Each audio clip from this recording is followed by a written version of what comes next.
just going to say thank you to everybody for attending tonight for the Warwick Sustainability Summit. We've put you all on mute for now, and I would ask that everybody turn their webcams off unless presenting. That just helps with everybody else's bandwidth, so there's no lag at all. There will be time after the first each of the first two presentations to ask questions. So that's for both Bret for the Coventry Council and for Dave from Warwick District. And there will be time for questions during the panel discussion at the end as well.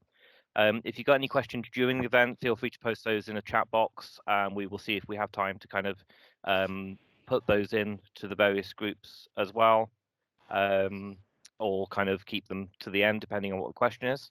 And we are recording this event as well, just so that you're all aware. We are aware it's been a difficult year for many.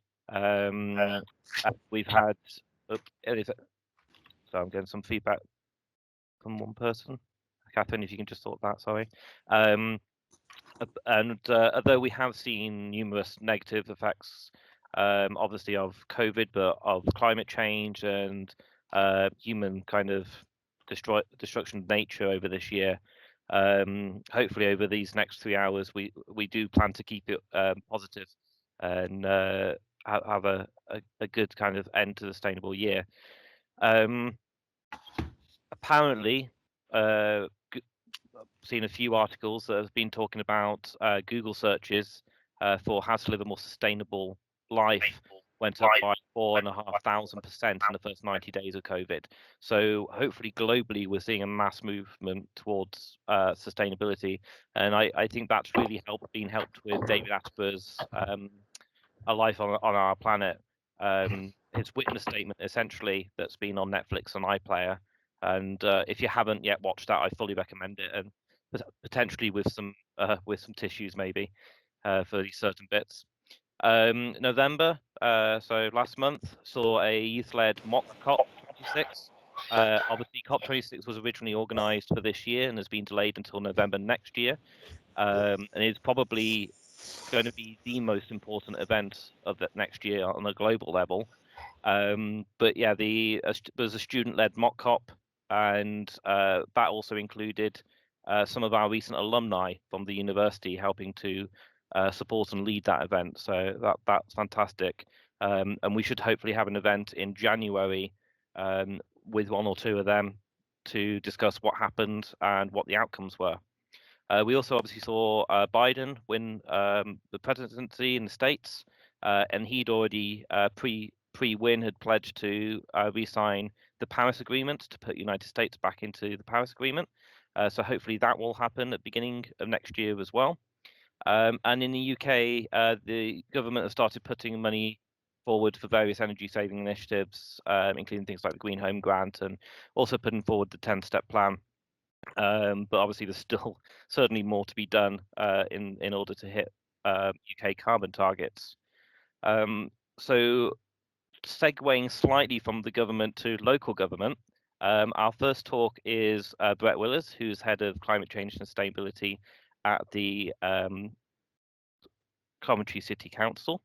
So if I just trying to do multiple slides at the same time.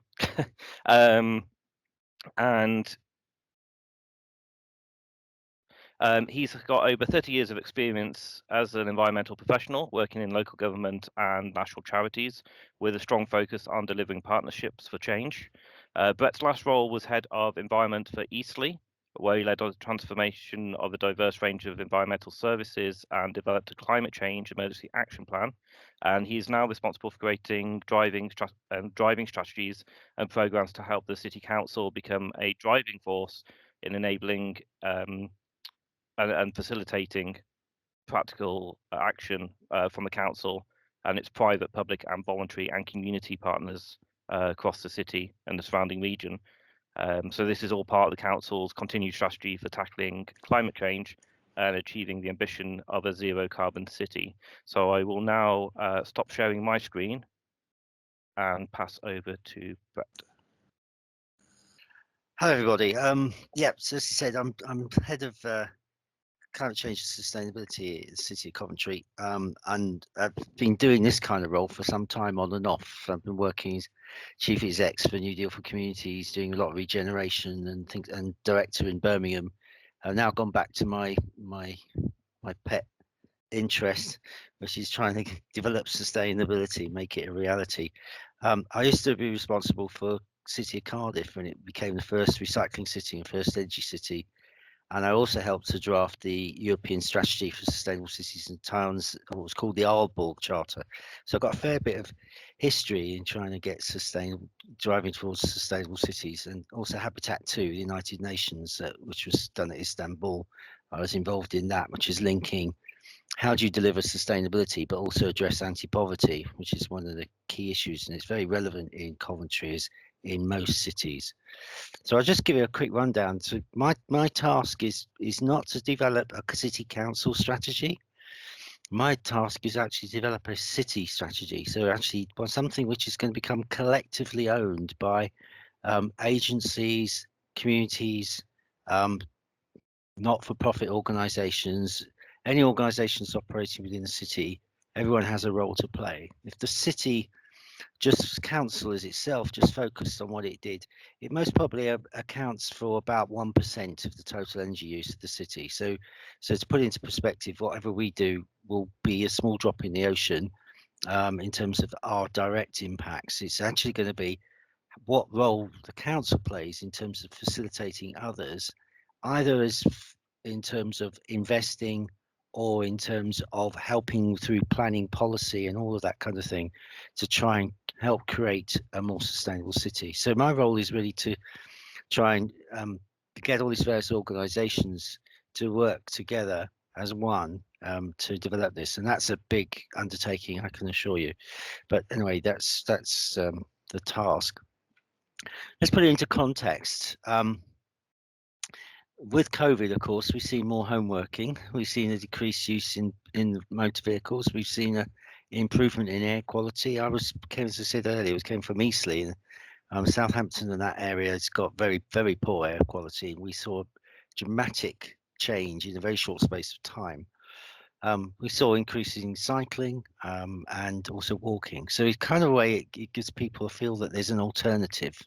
Now, do we continue? How does that continue when post-COVID? And we've always seen cars coming back, but not to the same degree. There's been changes in behaviour. One of the biggest concerns is around fear of use of public transport because of COVID. So there's all those kind of issues which we're going to need to address. But it's useful to put that into context. People have been forced to make changes in a very short space of time and have managed to live with it. So it's not proving that the stuff that we'll be doing is impossible. And fortunately, the Committee for the Climate Change had quite cleverly wrote to all of the cabinet ministers and kind of said, well, there's another more important urgent issue affecting us than COVID that is not going away and is going to still be with us and we need to resolve. And that's climate change, and that's around delivering on sustainability. So it's been quite fortunate in that it actually has started to influence the way people are thinking. And I think that conversations I have with people in companies now to what I would have had 5 years ago are very different. It's not like it would be a nice to do thing. It's more like, how do we do it? They might not have the answers, but they do realize that it's a path they need to take, a trajectory they need to make. But how and how to do it in the most effective way is the question for them. So that's I think is a very significant positive shift in the right direction. So I'm having a positive view, more positive than I say I would have had about 5 years ago.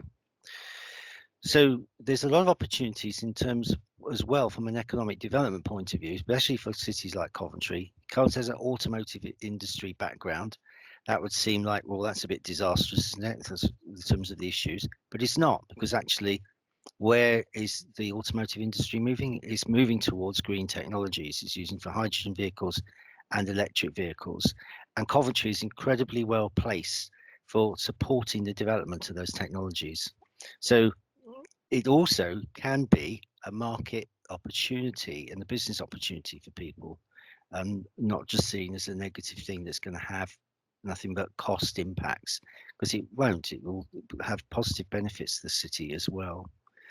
And it's also about rethinking the city centre development. As we've seen in the news, the recent closures of retail, now that's not just as a result of COVID, that has been a gradual shift as more and more people go towards eBay and Amazon and the likes. It has a significant effect on retail activity. So there is a shift in terms of emphasis about what do we do in the city centre. It's not just a place for shopping anymore. There's got to be a lot more focus on cultural activities and that and the like, and also for residential. So there's a number of potential changes that are affecting us, but which some which can have a positive effect and some which obviously can have a negative effect on where we're going.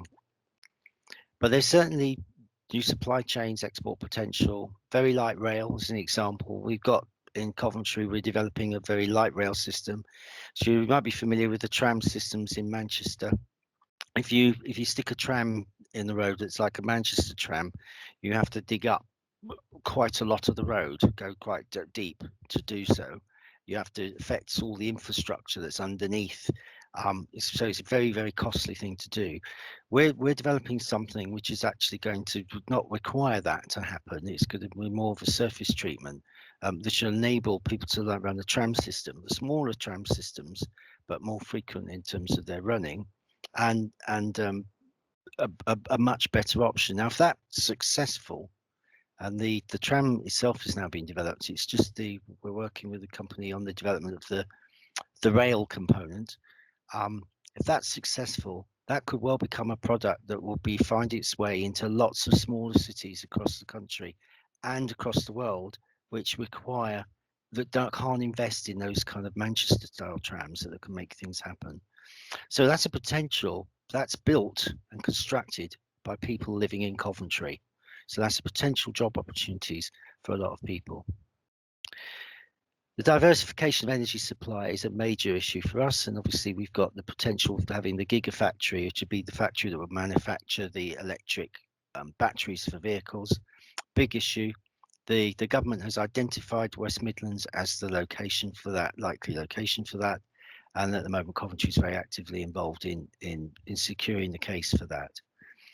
So there's a lot of things which we're doing in terms of trying to increase that uptake in terms of electric vehicles. We've got more charging points now than any other city, and I think we might be, apart from London, and I think we actually might be close to overtaking London, I'm told. So with a lot of development in that area.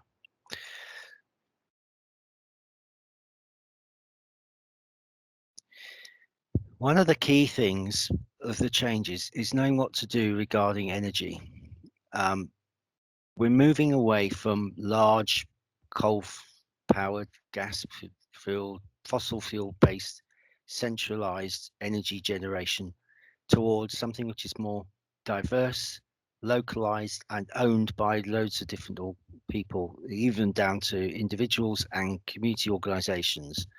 So the energy sources are far more diverse. And how do you manage that energy supply and demand in such a diverse network? And also the other advantage is a lot of it's more locally produced for local consumption. So the transmission loss will reduce. So there's some real issues here, real opportunities in terms of doing that. But how do we do that? So how do we actually sort of decarbonize buildings and retrofit? And to give you an idea of the scale, it is enormous. We have a lot of buildings within Coventry, which actually have buildings that are not energy efficient, not sufficiently to that status. A lot of private residential developments. We're trying to secure funding from the government. I've just been doing a bit today. In fact, it's just gone off to the government for improving energy efficiency in homes. And to give you an idea, to put that into context, one RSL, a conversation I had with a director of one of the RSLs, this is the Registered Social Landlords, housing associations. They've got about 47,000 properties on their books. To get those properties to grade to C better. So C is not good, to be honest. That's kind of pretty average, but that's the best you can most probably get an old Victorian house to in terms of energy efficiency, in terms of its SAP rating. To get them to that level will cost about £971 million for that association. So you can see the scale of the issue and the problem is immense. So it's something we've got to work on. So we're looking at our planning policies and what we do in terms of transport system, looking at it in a strategic way. And we secured funding from the government, from Innovate UK, to set up a team of multi-agency, involves Warwick University, involves Coventry University, Birmingham universities involved, along with all the major providers of infrastructure, Cadent and Western Power, for example, and looking at where all the energy flows are going, how they're managed, what are the issues, what are the opportunities for generation within the city, how much energy can we generate within the city itself, how much is going to be dependent from it coming from outside, etc., etc. So all those kind of things, and then looking at what potential investment models there are that make people encourage people to invest in this. So you can see here, which is, I'm sorry about this, is incredibly small print. This is a Sankey diagram. This is kind of showing energy flows across the city. So we've been mapping out workforce sources of energy to transport and for buildings, and mapping out where the flows are and what's happening. So it's the first time this has actually been done at this level within a city, actually. So this is interesting. So this piece of work is at a city level, and it's looking at how do we control and manage energy in the future. The West Midlands Combined Authority, Andy Street, who leads that, is also supportive, and they're partners in this project. And one reason being is to say, actually, we don't think this is best done but at national level anymore. It needs to have a regional context. It needs to have regional control, because each region has different opportunities, it has different needs, and we need to manage our energy supply in relation to those needs and map them out. So there's an interesting challenge ahead of us. In the city, it's invested in underground heat waste. Waste heat from the incinerator is not lost; it's used to heat buildings. Went live in 2013, and its projection is to actually go into the new areas of development across the city as well, so that we can use waste heat into commercial developments and into residential developments. In fact, it's better if there's a mixed heat usage of heat and power. It works better the more mixed and varied it is during the course of a 24-hour period. And then beyond that, we're also looking at sort of things like heat from reclaimed sewers. It's something Severn Trent are particularly interested in, because you've got, as you can think, everyone's washing stuff down their drains. They've got hot water, there's waste hot water, etc. The temperature is higher than the ambient temperature.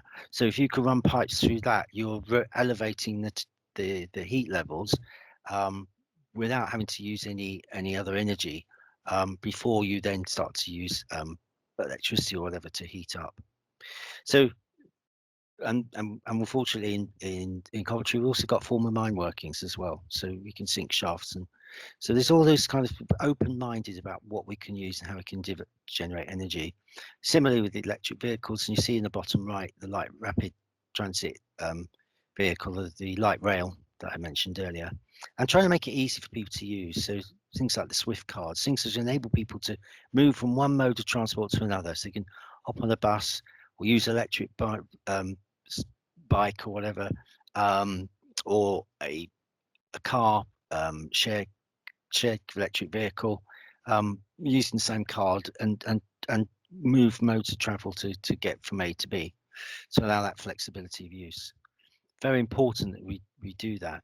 So with car share community and cycling. So obviously with COVID at the moment, things like car sharing are not popular ideas or concepts, but down the road there will be a shift and there will be a change in that. And we'll do. In fact, when I was in Eastleigh, we had a very successful car sharing project that was running, and we had all the vehicles we had were used virtually 24/7. Similarly, management of waste is a real issue, and obviously for Coventry we generate a significant amount of energy from the waste, but also looking at how we use organic waste and get biogas from waste. Is an area that we're working on at the moment, and also looking at terms of maximising the recycling. So moving on from there. So the regional energy systems operator I referred to earlier is looking at a whole range of different things which will make a difference. And it includes things like use of 5G technology, smart cities. We often hear about smart cities, and people think of, when we talk about smart cities, they're thinking of, mobile phone access to systems, you've got quicker, faster access for the computer.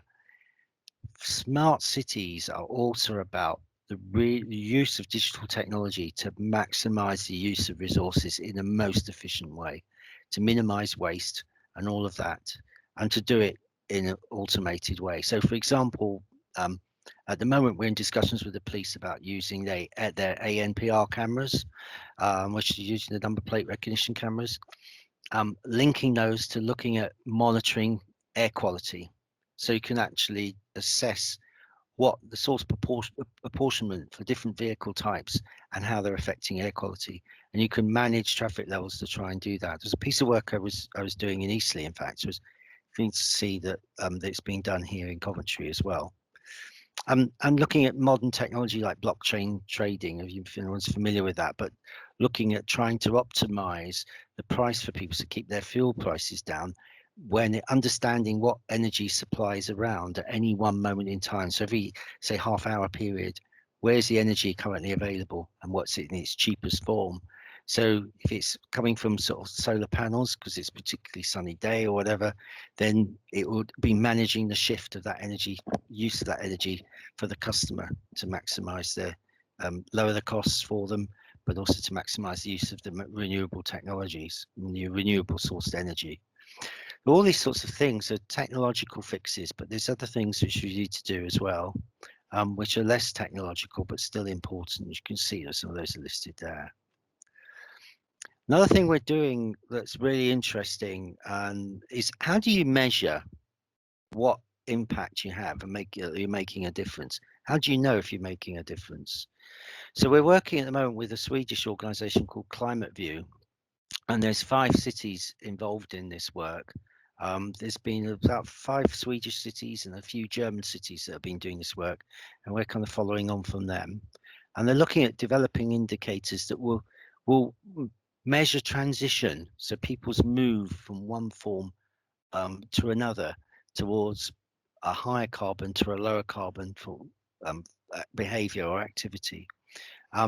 As a Climate View, we've kind of mapped out a whole menu of around 79 different indicators, and working with us in trying to develop those, and these covering these sorts of areas. So, for example, emissions from cars.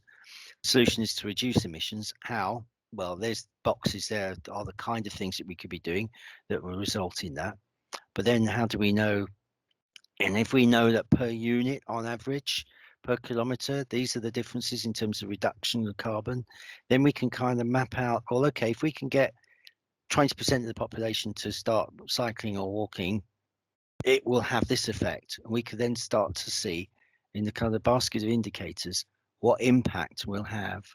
So Cambridge, Nottingham, and Dundee, and Newcastle are working with us on this project, and we're collaborating at the moment and looking at all sources of data and how we can make this happen.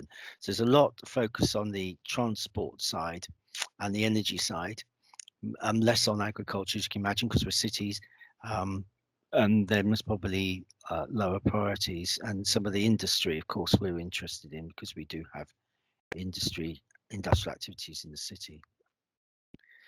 So what we need to do is kind of just work out what's our energy ambition, what policy culture change we're going to need to do to get to net zero, what kind of long-term political commitments, resourcing, funding, energy action are there. There's real challenges ahead, as you can see. And also looking at things to doing in partnership, working in partnership with others. And that's something Coventry's pretty good at doing, actually. So it's got quite a good track record and history of doing that. But it's about being a bit visionary, about sort of taking the boat out and let's try things, being willing to try things and do things differently. And Coventry has got a culture of doing that.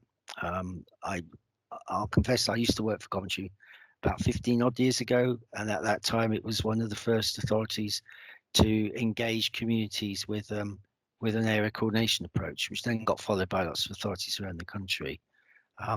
So it's done a lot of innovatory things in the past, and it's still continue to do so.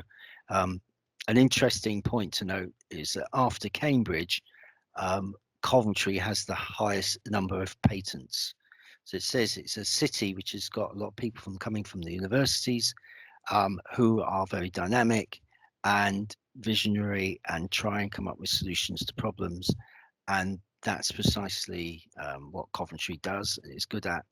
So it's number 2 in the country in terms of numbers of patents, and an increasing number of those are focusing on environmental technology and the sort of application of new ways of working. Thank you for that. I think we do have time for one question. If anybody would like to unmute and ask a question, if we've got anything. Yes, thank you. This is Jarrod speaking. Thank you very much, Bret. That's really interesting to hear and to relate with Coventry past experience and achievements. I didn't know about the patent. So I guess there's 1.5 university on Coventry, so perhaps that helps. But when you say there are increasing number of patents interested into environmental sustainability, does that give you any support in going and talk to the government to bring some, I suppose, innovation money in the city that we could all benefit from? I mean, at the start of the conversation, we are talking about building improvements, so I'm sure there's lots of other things as you alluded to in your presentation. I think you're right. I think it does. I think Coventry does have a reputation. We're in, as you know, we're in the running with the electric buses to convert all our buses to electric. Mm-hmm. It's us in Oxford, by the looks of it, and I think a lot of that does come from there. Recently, in fact, one of the COVID announcements came up, and I think Boris Johnson specifically mentioned Coventry in his presentation when he talked about electric vehicles and development of electric vehicles in the future. So clearly Coventry does have that label. I think that is a positive thing, and that could have come from both having 2 really good universities on our, within our boundaries. That helps considerably, I'm sure. Yeah. But it's I think it's interesting when we look at how this is developing in the future. I think it's been a real shift in thinking. In the past, I used to feel like I was the person outside of the room that, oh, yeah, we're gonna have to listen to the sustainability person for a short while, and then we go back to what we're doing. Now it's actually quite different. I think it's we certainly have the same experience inside, and I mean just to close on what you're saying, for my side, it's nice to hear, because when we speak with the Warwick enterprise, the colleagues who are supporting students who want to be entrepreneur, I think it's about 2/3 of them are interested with social enterprise and others. So I think it's a good match, and it would be great those students can get going on Coventry. So yeah, very good to hear. Yeah. We do have one quick question, which if you can keep your answers short, which I think it should be easy to. But we've got a question of, would you be able to say something about what happens to the waste thrown away for recycling and where it goes at the moment? What, recycling? Yes. Recycling is recycled. Oh, you mean the stuff that's not recycled goes to energy? So I believe both. So some material that it's not recyclable will go into the incineration, and will create energy which then goes into that network, which provides heat to all those buildings in the city centre that are on the network. The rest gets recycled. As I said before, one of the things to try and do as well is to do biogas. And as that's an area, of course, which Severn Trent are also interested in, which is using organic waste, which is a high wet waste, which has got in terms of has a calorific value, but it's also a problem because it's wet. So it's not, in terms of efficiency for incineration, it's not necessarily the best thing. So we're looking at that as well. Yeah, I believe Severn Trent are the largest energy suppliers in the West Midlands at the moment, which it was quite an achievement for essentially a water company. Yeah. Well, so, yeah, water companies, by virtue of what they do, actually, are usually sewage treatment works right from day one have actually always been being able to meet their own energy demands themselves. They've always been sustainable in that sense, right from way back. They were kind of the first to do it in a way.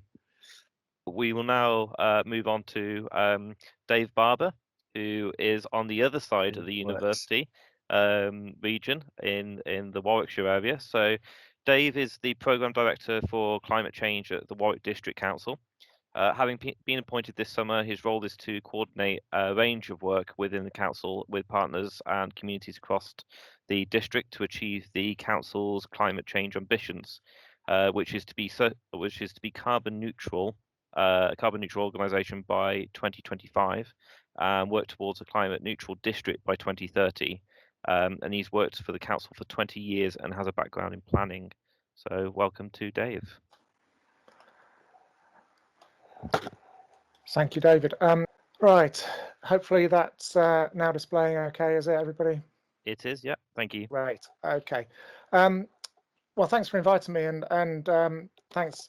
It was really interesting listening to Bret. I've known Bret since the 1990s. Our work overlapped back in the 90s when Bret worked at Cardiff and I worked at Stratford District Council. So, and it's great to have somebody like Bret working in a neighbouring authority, and really inspiring to hear some of the things that are going on in Coventry. And I think really important too for the whole of the sub-region. You know, what happens in Coventry, what happens in Warwick District is not just good for our district. We're talking about issues here which cut across borders, and it's really important that we work together as local authorities, but of course also really important that we work together right across a whole range of organisations on these kinds of issues. So yeah, thanks for inviting me. David, you said in your introduction about the Warwick District Council's ambitions to become carbon neutral organisation by 2025 and to work towards a carbon neutral district by 2030.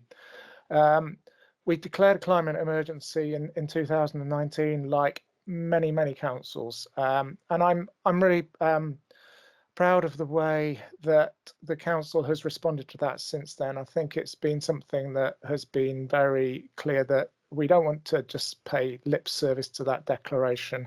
We want that to be something that is at the heart of what we do. We do recognise it's a complex journey. It's not an easy it's not an easy thing to achieve, but we are very genuine about wanting to make a real difference in terms of the climate emergency. So we got the two ambitions. We've already last year did some work sort of baselining our own carbon footprint. So we have about 3,000 tonnes as an organisation of CO2 equivalents per year. And we've done some work using a tool called Scatter Cities to do some estimations of the district's carbon footprint.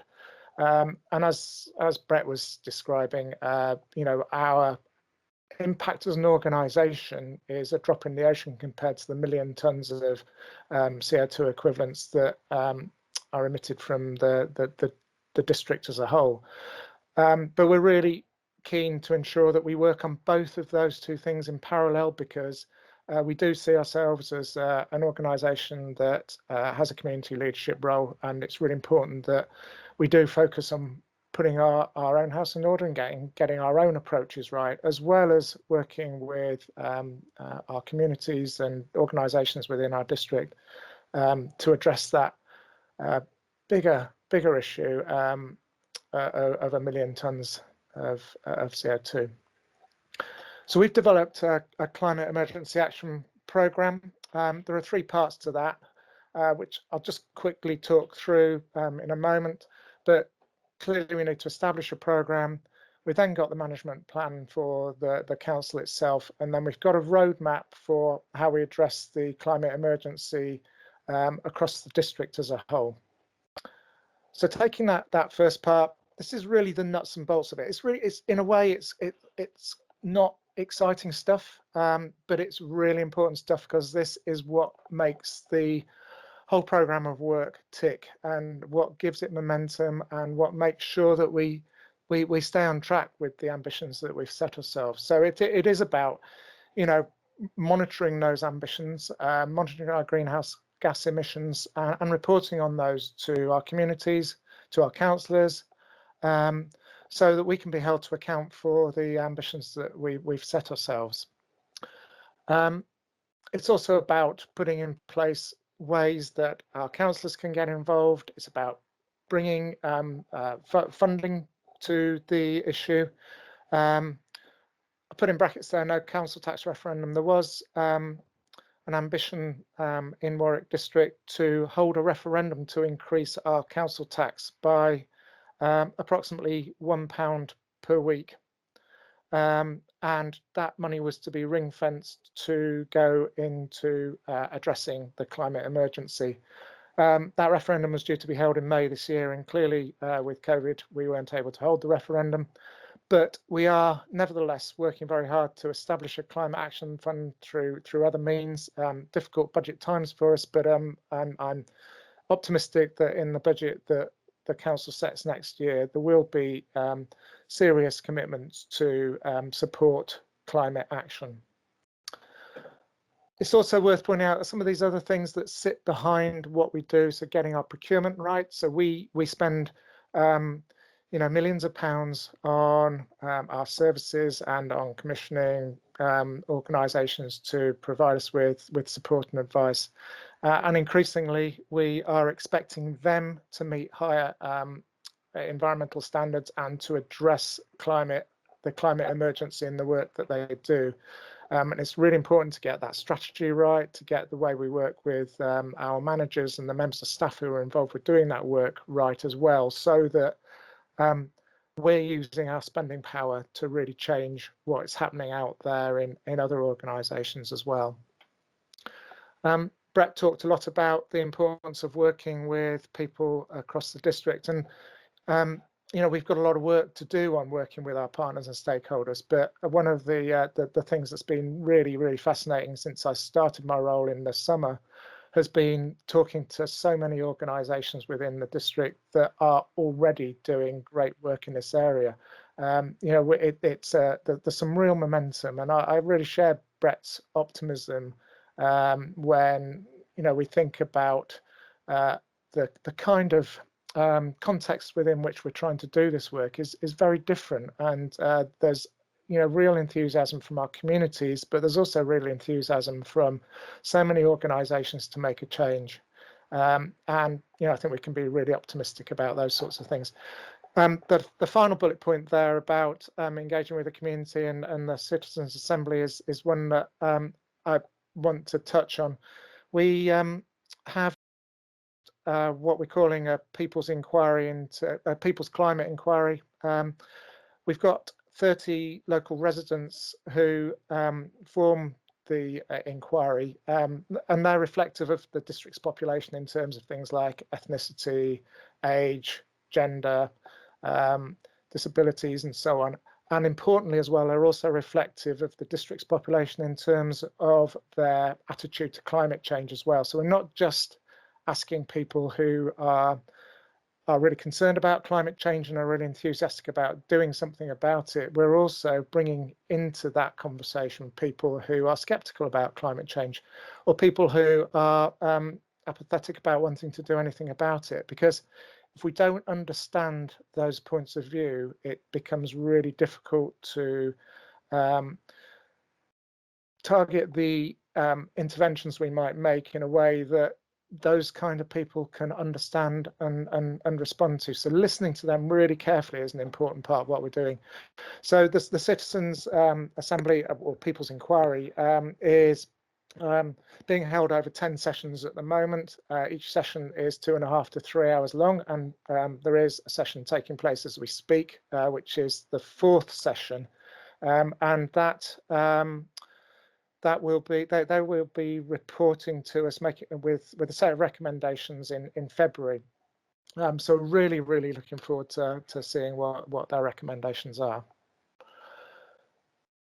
I'll come back to how we're using their recommendations in a moment, but just moving on to the second part of our work program about being a carbon neutral council. We know that the vast majority of our carbon emissions come from our buildings, and we need to do a lot of work to achieve the ambition of being carbon neutral. But fortunately, these are things that are actually within our control. Yes, they might cost us some money, but they're things that we can really get our teeth into. So we've already switched our tariff to green electricity, which helps, but of course that doesn't actually reduce the overall energy demand that we're making.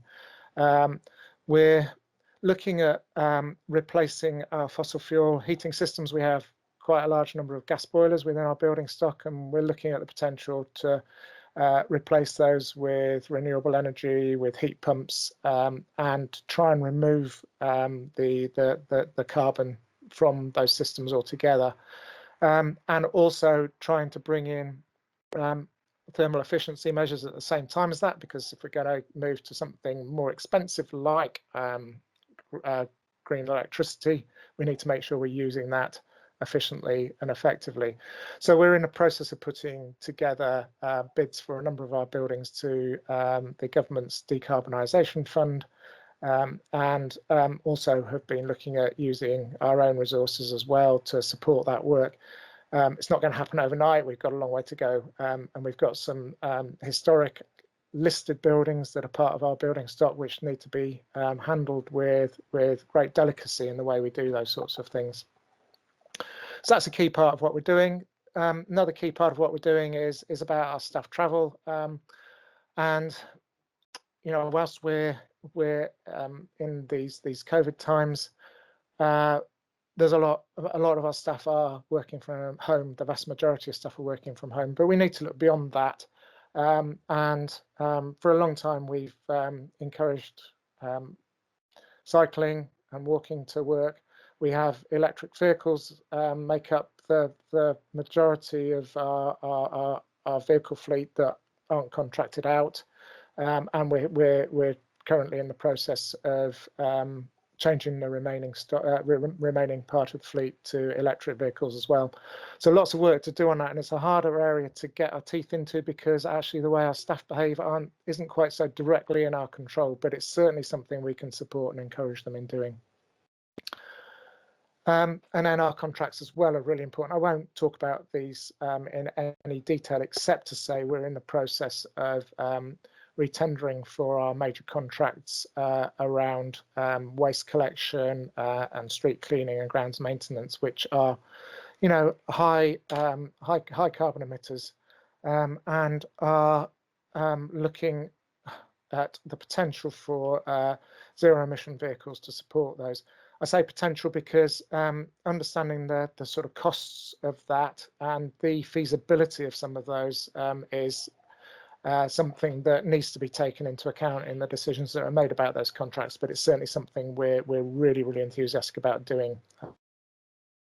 And then the third part of our work programme is becoming a carbon neutral district, and this graph I'm showing here is one I've stolen from another council. Actually, it's not Warwick District's emissions, but it shows beautifully the sort of ambitions that we would like to achieve to work towards to get to carbon neutral by 2030, where we need to take quite a lot of interventions to reduce our carbon emissions, so we can achieve something along the sort of grey line that's shown there.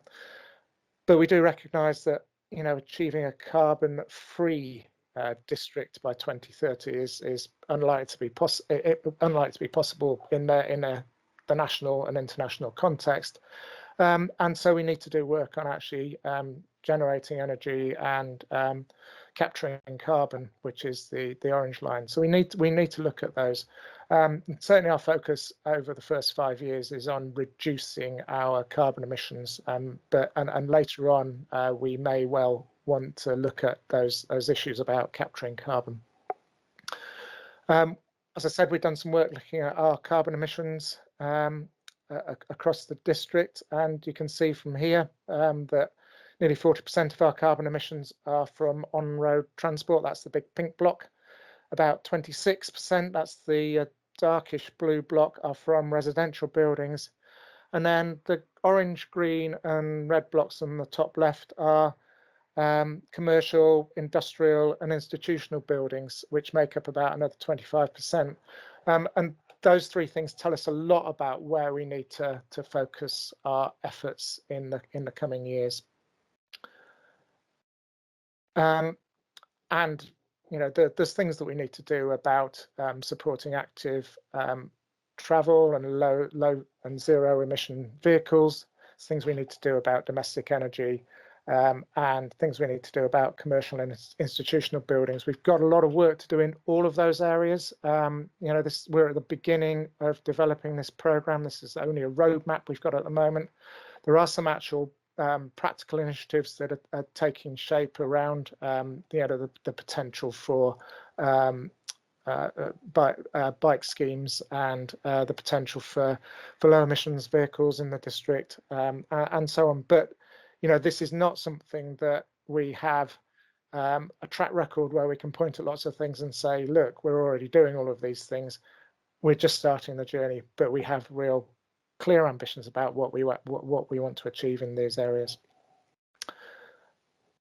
And yeah, the other part of it, as I said, is about clean energy and carbon sequestration, and we will certainly be looking at the potential to use our climate action fund that I referred to earlier to help develop energy generation within the district, and we see that as an opportunity for not only sort of innovation and clean technology, but also as a way of giving us as a council some financial return on our investment as well, so that we can then put that financial gain back into the program of work that we need to work on. So at the moment we have a roadmap. We're planning to put a much more detailed and resource plan in place by June next year, and that needs to be fed by a number of things. So we've got the People's Climate Inquiry that I've talked about, the Citizens Assembly, Citizens Jury, number of names for it. Those recommendations are absolutely crucial to us, and we have made a commitment as a council that those recommendations will be taken on board into the action plan that we develop next year, in as many cases as we possibly can. And where we can't, we will clearly feed back to the inquiry members and indeed our communities as to why we're not able to do that, whether that's because of affordability, or whether it's because of feasibility, or perhaps for some other reason. But the vast majority of those recommendations I would really hope that we take on board and include within our action plan. Another important thing is pathway mapping, and Bret talked about his, I think the tool was Climate View. We're using a similar tool called Scatter Cities, where there is the potential almost to say, well, if we put our energy and our resources into this collection of interventions, where does that get us to in our path towards zero carbon by 2030? And if we change it, so we put more attention into intervention X and less attention in effort into intervention Y, how does that change it? So we can actually maximize the benefits that we get, and get to use our resources in a way that help us get to zero carbon as quickly as we possibly can. I've already talked about the budget setting, really, really important part of what we need to do. And, you know, as Bret said, there are lots and lots of opportunities out there. One of the things that is really interesting in the sort of COVID recovery work that is happening nationally is the amount of efforts that the government or the ambitions that the government are talking about in terms of grant schemes and funding opportunities which have significant economic recovery benefits, but also significant environmental benefits as well. And what we're working on is some shovel-ready schemes which allow us to move very quickly, because experience shows that the government don't give very long in terms of the deadlines for applying for these things. So you know, we're going to be working up some schemes around energy generation, potentially hydrogen vehicles and hydrogen production within the district, district heating schemes and so on. And we're looking at feasibility studies for that over the next few months, so that we have those shovel-ready schemes to on the books. Also, transport-related schemes as well, working with Warwickshire County Council as the Highways Authority, a really important part of that. I've probably covered most of what's on this slide already, but you know, there's a whole range of other initiatives that we currently have as practical priorities that we're bringing forward that relate to this programme of work. But I just really wanted to give you a flavour, as I hope I have, of the process that we're using and the ambitions, that how we're planning to achieve those ambitions. So happy to take any questions. Thank you very much, Dave. If anybody's got any questions, they'd like to unmute and ask them directly, or you can put them into the chat. We do have one question. Are you aware that most green electric tariffs make zero difference to the UK carbon? They make the customer low carbon, but all other customers become high carbon. Yes, yeah, I fully understand that, and it's something that you know, we do talk about regularly, that switching to a green electricity tariff makes no difference to the overall the overall sort of demand on fossil fuels in our energy supply. But what it does do is drive that incentive for further investment in renewals across the district. But in itself, I do fully understand that point, and I think the district council fully get that. And if that's all we were doing, that would be you know, not something that I would want to mention. I think the important point about it is that we need to combine that with a whole range of energy reduction measures and localized renewable energy measures, and those are where we can also make a real difference at that local level. Yeah, we've also got another question of, could you outline how you plan to procure new net zero carbon council homes, and importantly, for the thousands of new homes to be built in the district, how Warwick District Council are looking to encourage developers to progress net zero carbon homes rather than building to the current out-of-date 2013 building regulations? Okay, the second part of that question, we are in the process of developing a sustainable buildings and climate change development plan. So this will have sort of full weight within the planning process, and will require developers to achieve certain building standards. We're currently building developing the plan around the AECB, and sorry, it's challenging my memory to recall what AECB stands for, but it's working towards passive house. It's not in itself, that standard doesn't require carbon neutral, but we do require anything that once that plan is adopted, it will require any residual carbon emissions from building to be offset by either a financial contribution or some other sort of contribution, but it will require much higher standards. In terms of the council's own housing stock, we are currently in the process of developing our own approach to carbon neutral buildings. They will be carbon neutral in operation for buildings that we're currently developing, and we're applying slightly different approach depending on the scale of the site and the partners that we're working with. So where we're building directly ourselves, we have one approach. We're currently in the process of starting a scheme to build 50 homes with a partner of ours called Vistry, which is applying a slightly different approach, but again, will achieve carbon neutrality in operation.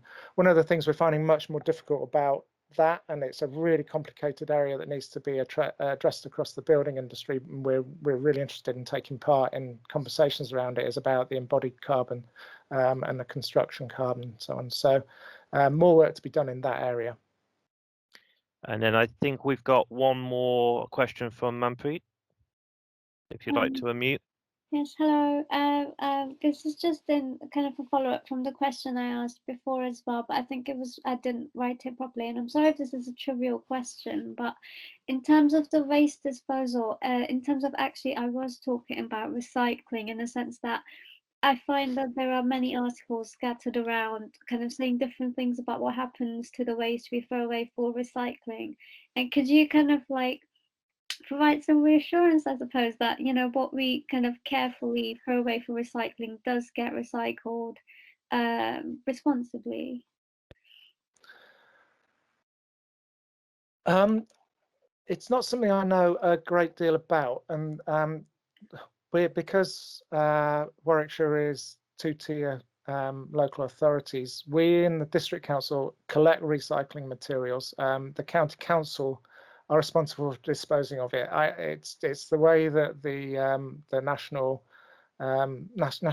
system is set up. So I don't know the detail. I do know, you know, from the conversations I've had with colleagues at Warwickshire County Council, that they take a lot of time and care to ensure that recycled materials are indeed recycled.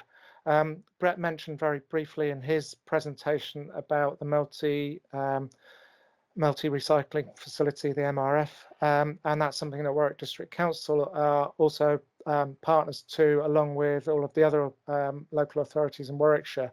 So that will provide increased capacity for recycled materials across Warwickshire, and will also you know, enable that to be dealt with at a more local level as well. So you're reducing transport costs, as transport impacts as well. But as I say, it's not something I know a great deal about specifically. But what can do is perhaps get somebody from Warwickshire County Council to you know, to drop a line about that and to let you know more detail. Oh, that'd be great. In fact, I think I might just drop him a line myself. That's okay. Thank you. Okay. Thanks. That's great. Thank you. And thank you, Dave, for answering those questions and that fantastic presentation. It's amazing how much is happening between the two local councils across our region. And I think a lot of councils across the UK and potentially beyond as well are actually looking at Warwick District and Coventry to watch what happens and follow suit, which is fantastic news. Our next presentation is coming a bit more locally to the university. Alex Kassapis, who is a third-year law student, he's president of the Climate Reality Warwick Campus Corps, also food co-op co-manager and Globus writer, and you might have guessed it by now, he's an environmentalist as well. So he's going to present on being a environmental activist, essentially, on the University of Warwick. Okay, perfect. So first of all, congratulations on organizing this summit to David and everyone else who has contributed. I feel like this is really interesting and at the point where we are all a bit lost with coronavirus. So this can be like our opportunity to get back on track with sustainability. So as David said, I am Alex. I am a third-year law student, and basically, I want to talk to you about my sustainability journey in Warwick, starting from year one, and how I came to be the president of Climate Reality this year, and some more specific information of what Climate Reality does. Um, so basically, when I came to Warwick, I was in Greece before, and it's a country where environmentalism and sustainability are not that common. Like environmentalists are basically like a rare species to see. I was the only one in my school, so I was excited to come here and meet new people with new ideas and see what others do. My first months were actually a bit like I was a bit disappointed as I could not see, I could not find anything like any sustainability societies, anyone who worked on it. But it's okay. Like as a fresher, it was nice still. I explored campus and seeing everything new, making new friends. Until one day, while I was walking on the piazza with a friend, I saw a big banner saying "Climate Reality Warwick," and I found the opportunity to ask a question. And generally, I might be an extrovert, but I am a shy person. So, like, my heart was like pumping a bit, and I thought, oh, okay, I'll ask the question. And I asked basically, how can I get involved? And the people there were really welcoming, and I followed the society on social media, and they were actually doing a competition, um, and the participants could win a sustainable prize. And I was happy because I actually won a reusable cup from that competition. And after asking how I can get involved, they told me that they have elections soon and that I could run for any position I want. So I decided to run to be their campaigns manager. So it was exciting coming to the university, like not knowing anything about how societies work. I had no idea how active they are. And it was interesting to see that immediately after I like fortunately got elected, I was really happy to be elected. And I saw like how serious the work that the others wanted to do in the team was and how they wanted to raise awareness, approach everyone, and how passionate they were about like achieving climate justice and also making our campus greener. Um, and it was great from like being someone who was just walking around campus and not knowing much. I ended up discussing with the manager of Roots grocery store how Roots grocery store could become more sustainable. And I started meeting all the different sustainability actors on campus, such as David and also people from other sustainability societies. And I feel like this was like a great opportunity that I had here in Warwick, and like that the moral of the story is basically don't be shy if you ever see something you're interested in. Like that day that I saw Climate Reality in the piazza, it was the best decision I made that I actually talked to them, because if I hadn't, maybe I would have never been involved in the society. And continuing after that, so I started year two as the campaigns manager for Climate Reality Warwick, and we focused on campaigns such as Meatless Mondays, and on sustainable fashion. And what I also discovered that year, which was also like exciting, since you feel like you have seen everything in first year, but then you come in second year, and I discovered the Warwick University Food Cooperative. So I don't know how many of you are familiar with the Food Cooperative. So it took place every Thursday in the SU atrium from 12 to 5. And the whole concept was that food would be ordered in bulk, like ethically sourced food, such as legumes like dried beans and lentils, or like nuts and seeds. And we would basically sell them for the same price as we bought them, so that it is really cheap for students to get. And it was basically an incredibly healthy and ethical option. I would personally like get most of my groceries for the week from there as well. Every Thursday, I would get back on the bus with like so much to carry, and it was also partnered with um, some local farmers who would provide us with vegetables, and also a bakery in Coventry where refugees would make bread. So basically, it was like an ideal, sustainable like enterprise in a way, cooperative basically. and the people there were always like really helpful. It was my highlight of the week for last year. And unfortunately this year, although I'm still a co-manager, the food co-op is not going on, but we hope that from the next term it can start going on again. Like there are still so many things in storage that we would like to give to students, and that also the bakery and with the partnership with the local farmers can hopefully also continue. So this was another like great addition to my sustainability journey in Warwick, how I discovered the Warwick University Food Cooperative. But even in my third year, starting now, there were two more societies related to sustainability that really like excited me and changed my like daily life here. And one was Globus, which is the sustainability magazine of Warwick, which I discovered after seeing that a friend of mine had shared a post, and he had written about this independent solar energy provider in Kenya. And I was shocked to read such a like well-written piece by a student. I really, really enjoyed it. And as Plato said, like one of the kinds of love is love for knowledge. And I really felt like that like feeling when I read like all these different Globus articles from students who shared like their quest for sustainability, like ranging from vegan food to students analyzing the current political situations. So I've written 2 articles this year so far, and this week I'm working on my third one, which will be on HS2, and we want to basically connect it to climate reality, where we want to do a campaign to raise awareness about what is HS2, what is actually happening. So this will be available from next week. And then Plogging Society, a new society, which was actually started by the vice president of our current climate reality exec, Adele, who will speak right after me, and her friend also, Toby. And it's basically the idea of running and picking up trash. I don't know if anyone has noticed that the streets of Leamington are cleaner now. It is because of Plogging Society, where like weekly meetings like end up in collecting like at least 5 big bags of trash. So it's interesting that coming to this university, you can like constantly find new societies you're passionate about, especially when it comes to sustainability. That was my main interest. And I'm really, really happy to have reached like that level now. I'm president of Climate Reality.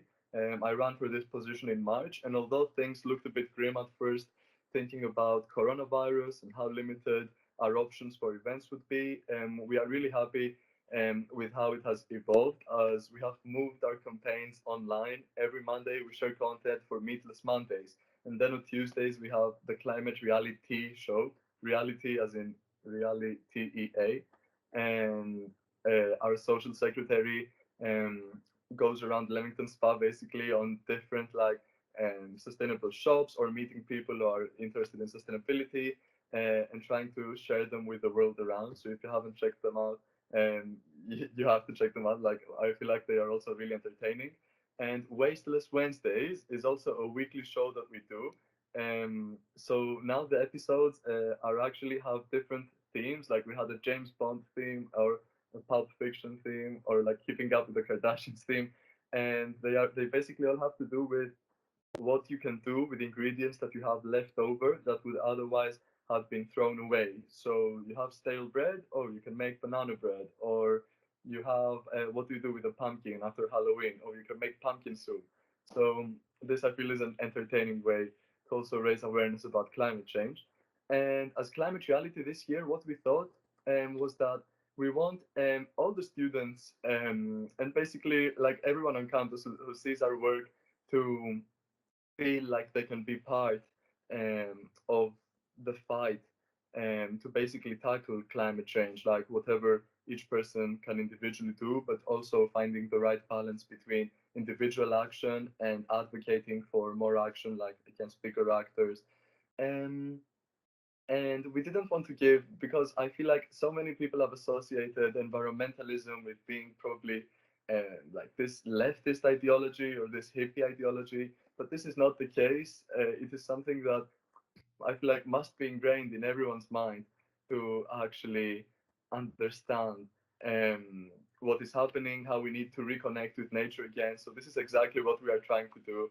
And some other campaigns that we have done this year include a petition against Barclays, the purpose of which was basically to raise awareness about how unsustainable banking is, because it is really shocking. As students, I remember like in freshers year, this huge queue outside Barclays when everyone was opening an account, and basically everyone was putting money that would then be invested in fossil fuels.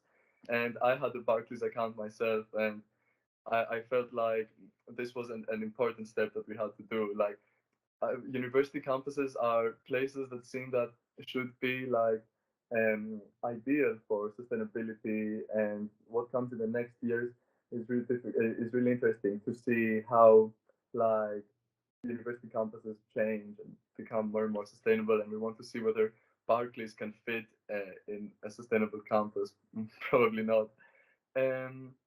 And then other things that we have done is a campaign against Black Friday, and now we're trying to raise awareness for consumerism, how to make this Christmas more sustainable. We are trying to raise awareness for the charity shops in Leamington Spa and how important it is buying secondhand things.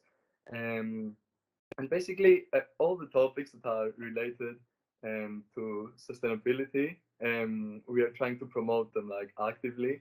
If anyone has any idea about something that they would like us to see doing, just drop a message to Climate Reality.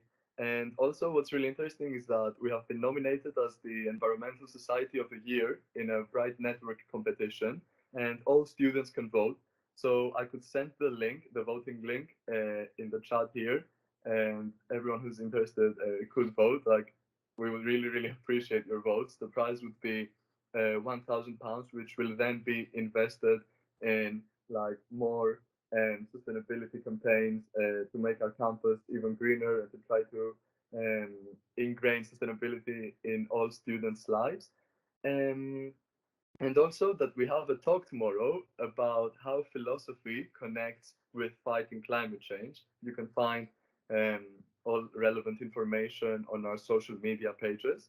And basically, that's all I have to say. Thank you. That's absolutely fantastic, Alex. I think you've definitely inspired a few people from looking at the chat. I've also dropped the Facebook page into the chat, so if anybody wants to go and watch some of those videos, they can do so later after the event. Does anybody have any questions for Alex at all? You can either unmute yourself or drop them in the chat box.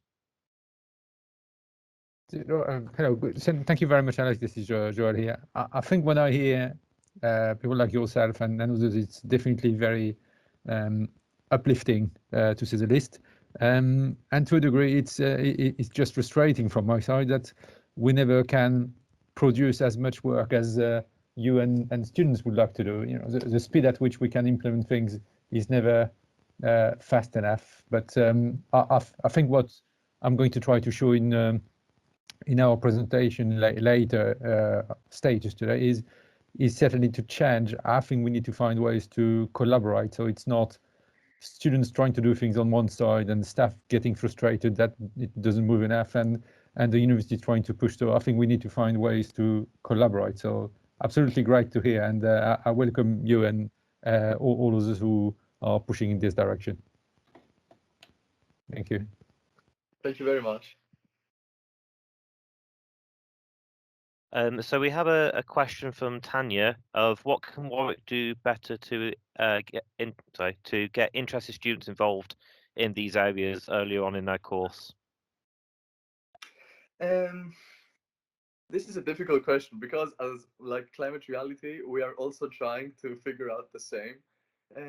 Like there are many students in Warwick, like, so basically the students who are in the sustainability societies tend to be those who are really passionate about sustainability. So as like myself, that I'm a writer in Globus and I participate in the Vegetarian Society events and like the seed events, going Plogging. I feel like there are many students who like tend to be members of all these societies, but that most of are still basically uninterested. We felt that this was reflected also from the all student vote regarding the Barclays motion that most students voted against.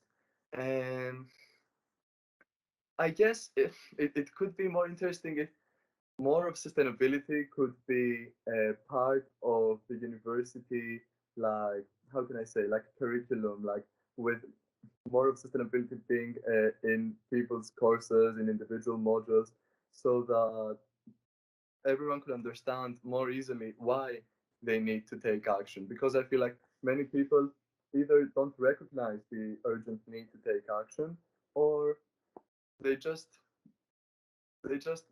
feel like it is something that is not in their favor anyway, so like why deal with it? But better communication is definitely necessary, and if it was part of, like, if individual departments could promote it more, I think that this could be a solution that could prove to be fruitful. Yeah, that's a really good answer. I think Joel might also have something in his presentation later on this as well. I can see the Manpreet has a question, and then we will move on. Hi Alex, that was a really interesting talk. Thank you so much. I just wanted to ask, you said how climate is not partisan, it's not political, and I absolutely agree. I think it's like one side of politics needs to stop saying it's their job or whatever. But at the same time, I think there are a lot of people out there, considering all the webinars I've been to, where people strongly believe, like, for example, it has to be anti-capitalist or something like that. Well, what would you say to those people and say, well, actually, let's stop alienating certain communities and say, you know, everybody can be a climate activist or an environmentalist, and you don't have to be sort of, I don't know, left wing or whatever. Yes, that's a really good point. Thank you very much. So yeah, I completely agree that people see like being an environmentalist associated many times with I'd say like these more radical views that immediately we have to go for degrowth, or that you have to go completely vegan, that you have to stop consuming, which is really not the case, as there are so many simple steps, like basically just being a more ethical consumer, like making sure you vote for the right people, like shifting your diet a bit.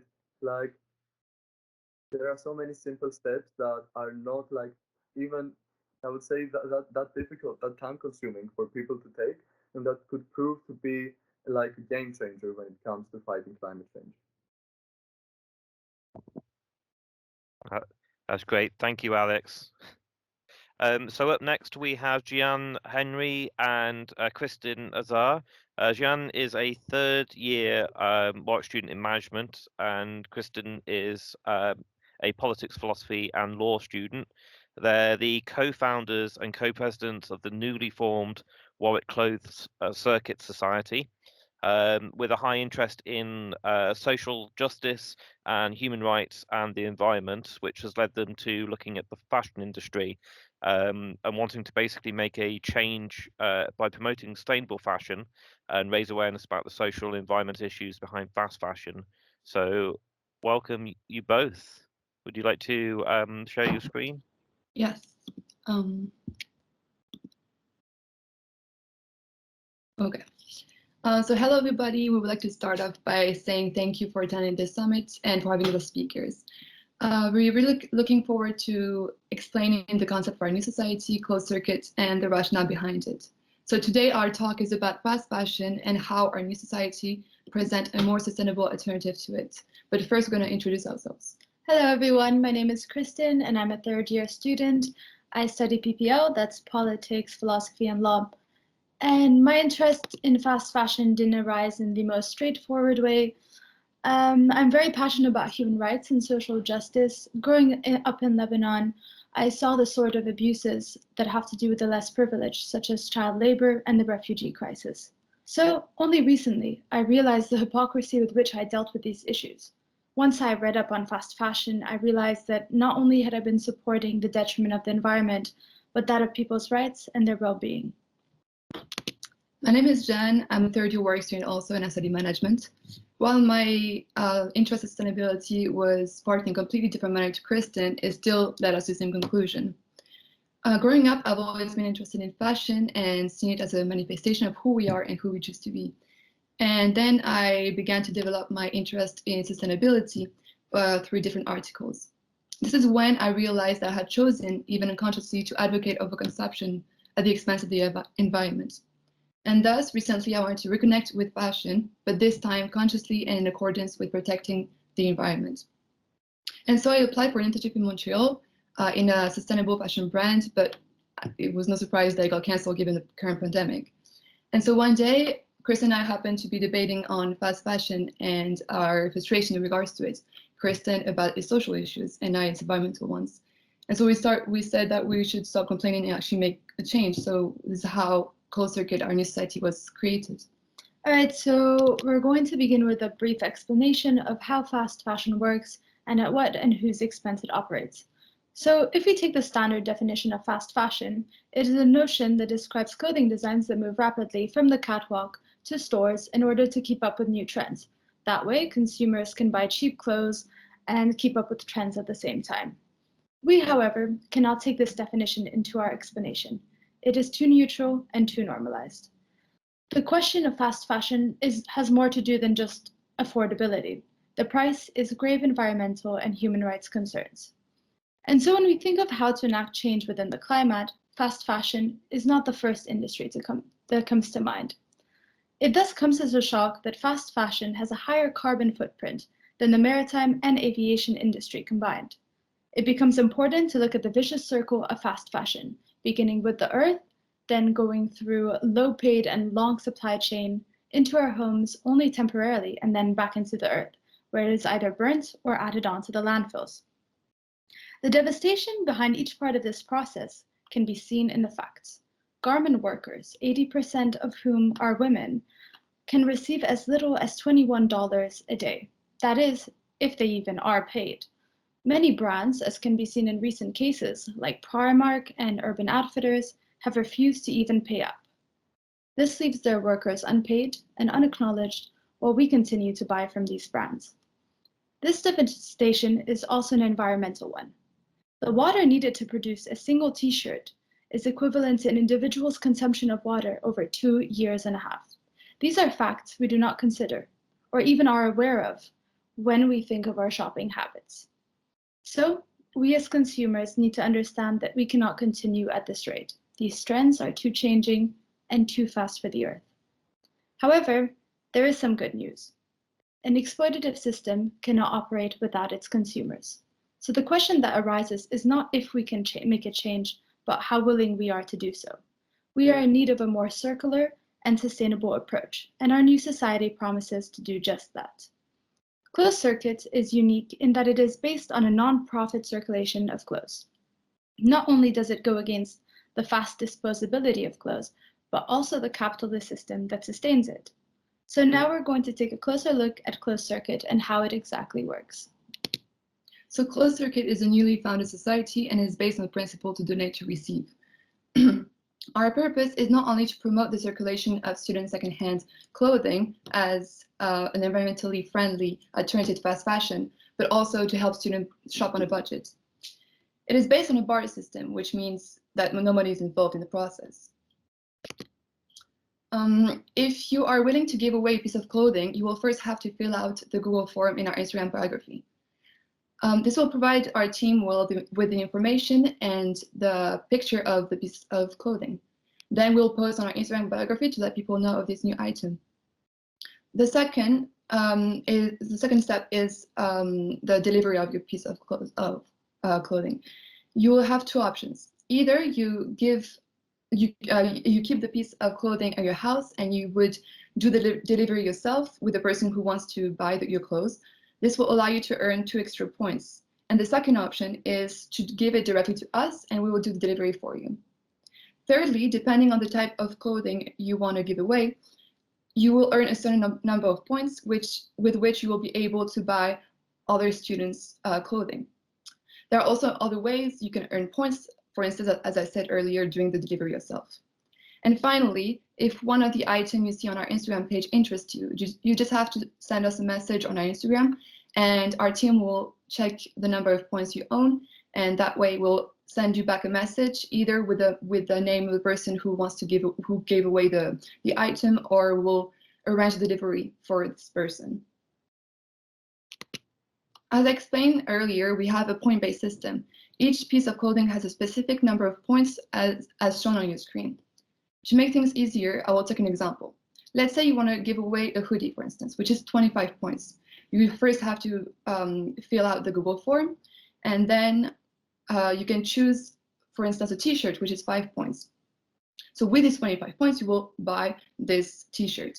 We'll arrange delivery either by us or by the person giving away the t-shirt. Then you will have 20 points left for you to buy other students' clothes. So if you have any questions regarding this, please feel free to drop us a message on our Instagram. And of course, if you're willing to give away any clothes to us and take part in society, you are always welcome, even without being a student, if you live around the area. Thank you. Thank you both. That was fantastic, and I think a wonderful initiative. Does anybody have any questions at all?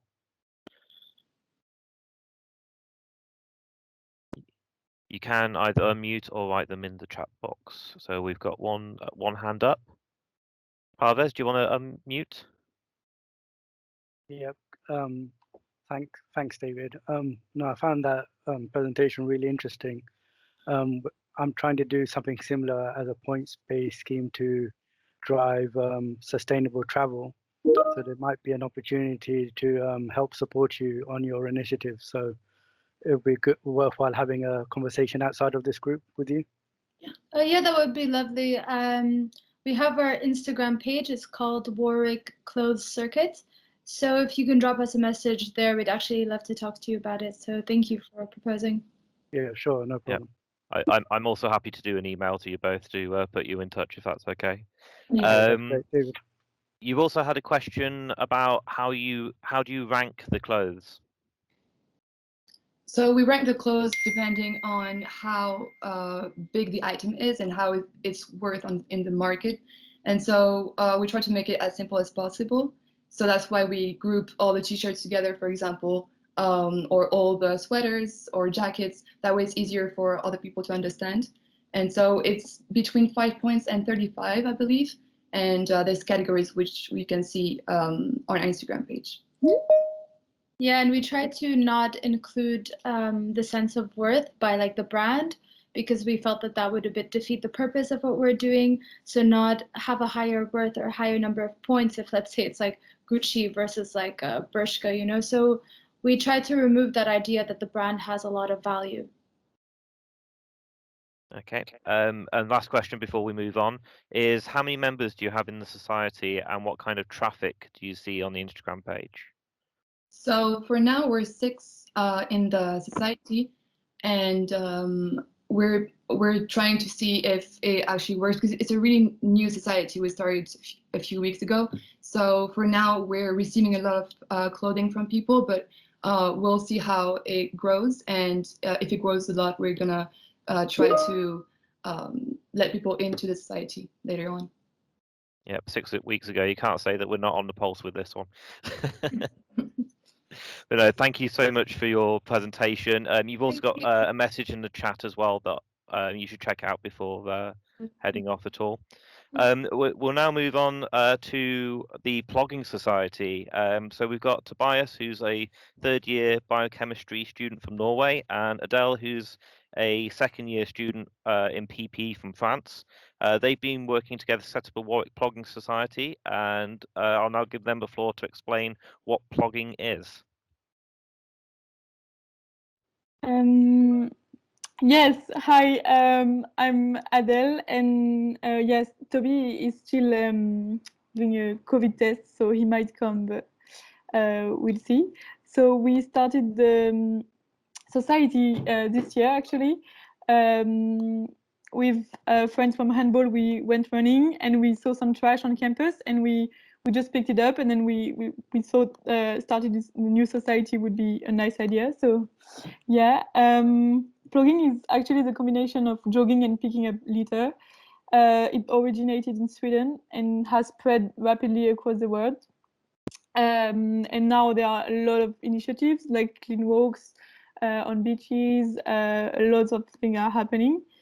So we created that society this year, and we started. It's actually a really good way of meeting new people while being safe.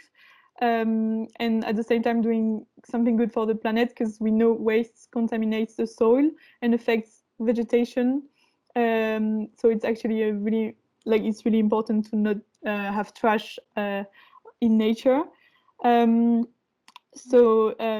and also we found that it's really important to feel like you have an impact, and that's what we're trying to do with Plogging. Have an impact while having fun and having sports, doing sports, because we are running and picking up trash. Since September, we've picked up 25 bags of trash on campus and in Leamington. So we had 2 sessions in Leamington before lockdown. On campus before lockdown, sorry. And then in Leamington, we went in pairs. And our treasurer started a competition to encourage people to pick up their trash. And yeah. So yeah, our community is composed of 20 members, active members. But we try to stay in pairs to respect the rules, obviously. And we are also in touch with societies in Spain and France, and we hope to have talks next term, because we feel like it's important to participate in what the world is doing, and yeah, encourage more and more people to take part, basically. So I think that's it. Yeah. If you have any questions, feel free. Apologies for the mistake there. I was just attempting to share this screen, which is the Instagram page for the Plogging Society. Yeah, we do have an Instagram so and Facebook page. A lot of followers already, which is fantastic to see. We've got Alex there as well, collecting litter. Yes. But no, it's fantastic to see people kind of getting out and about, doing some exercise, but also having a real positive effect on the environment. The amount of litter I think that we all saw, especially during lockdown in the summer, was disgraceful, really, across a lot of car parks and things. So it's great that people are out and about doing that. Do we have any questions at all? I'll just you should be able to unmute yourself if you have a question, or drop it in the chat.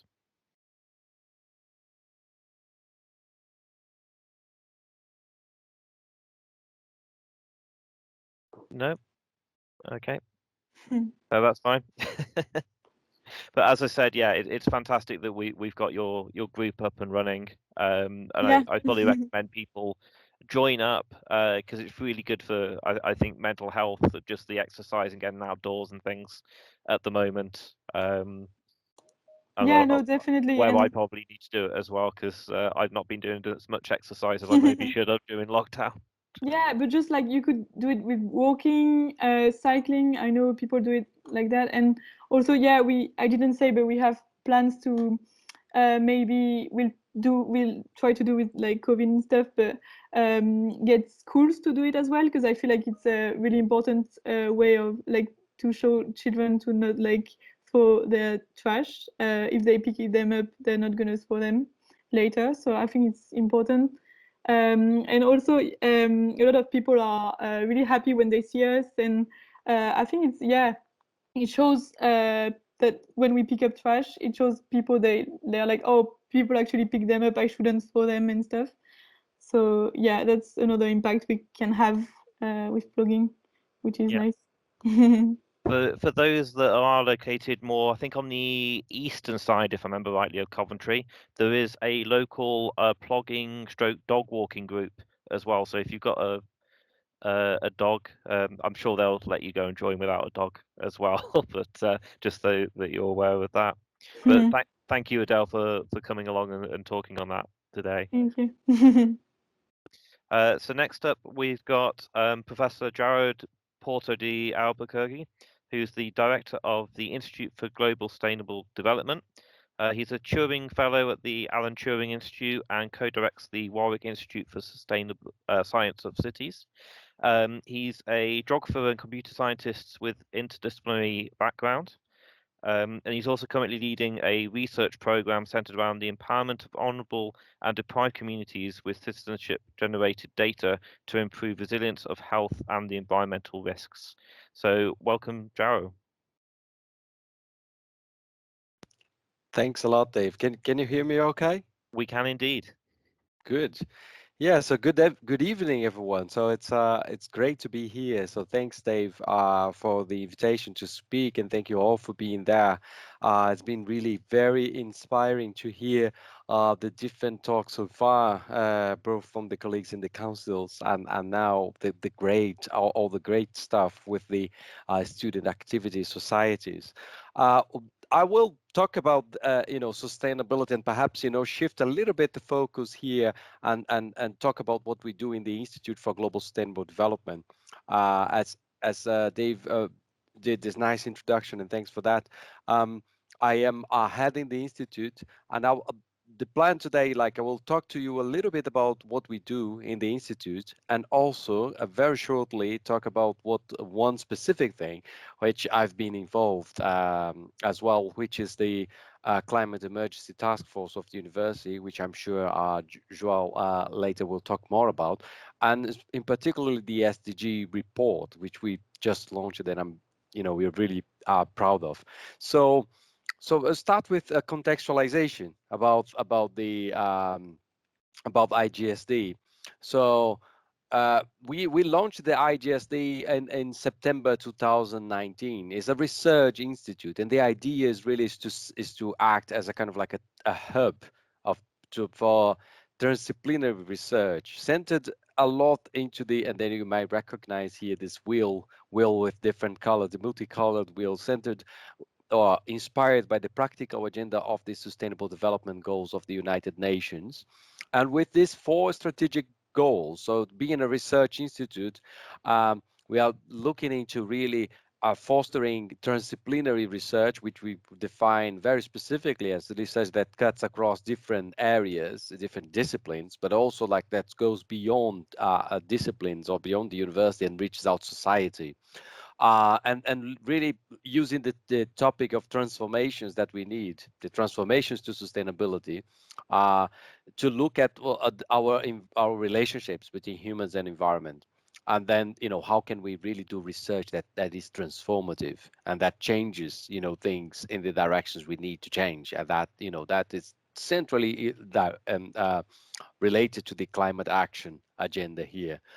And apart from that, we have a role in the university for really being kind of like a transdisciplinary institute that connects to the to the great expertise we have in the different disciplines, and connect those with partnerships outside the university. And that's what we call the transdisciplinary networks we're doing.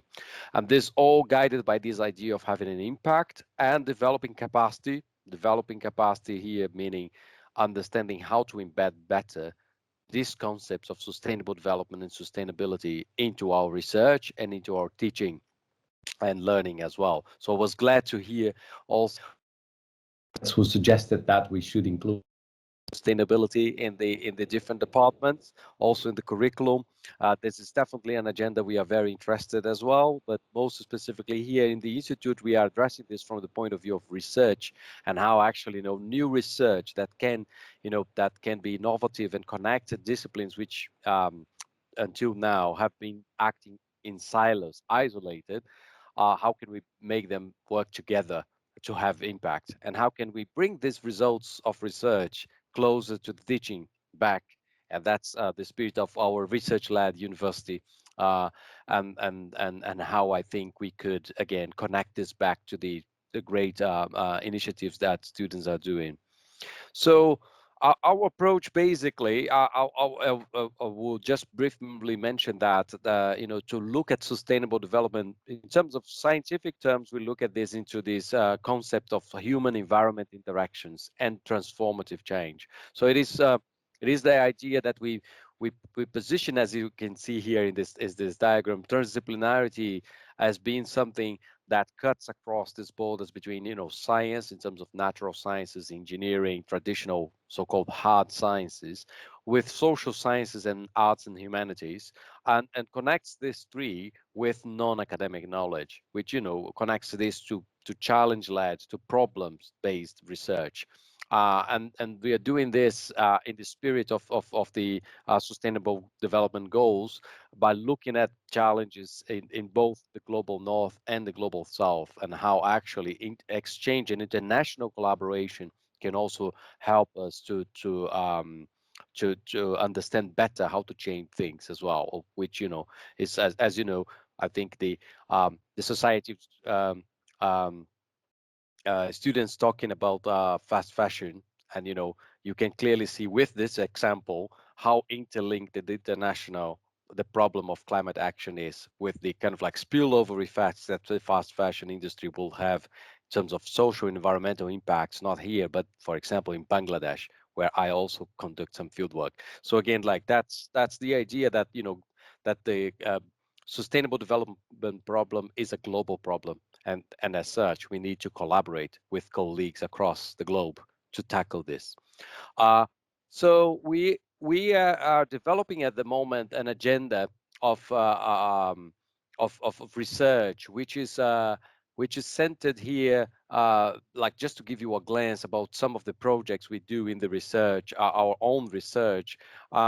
We have a range of ongoing projects. They go from topics like disaster resilience, looking at flooding in Brazil, for example, which was my home country, to landslides in Colombia and Brazil, and also looking at things like the food, water, energy nexus. How can we think about the interrelationships? And that again touches upon some of the topics we started to talk here about, you know, like our food habits and how this is related to water and energy consumption.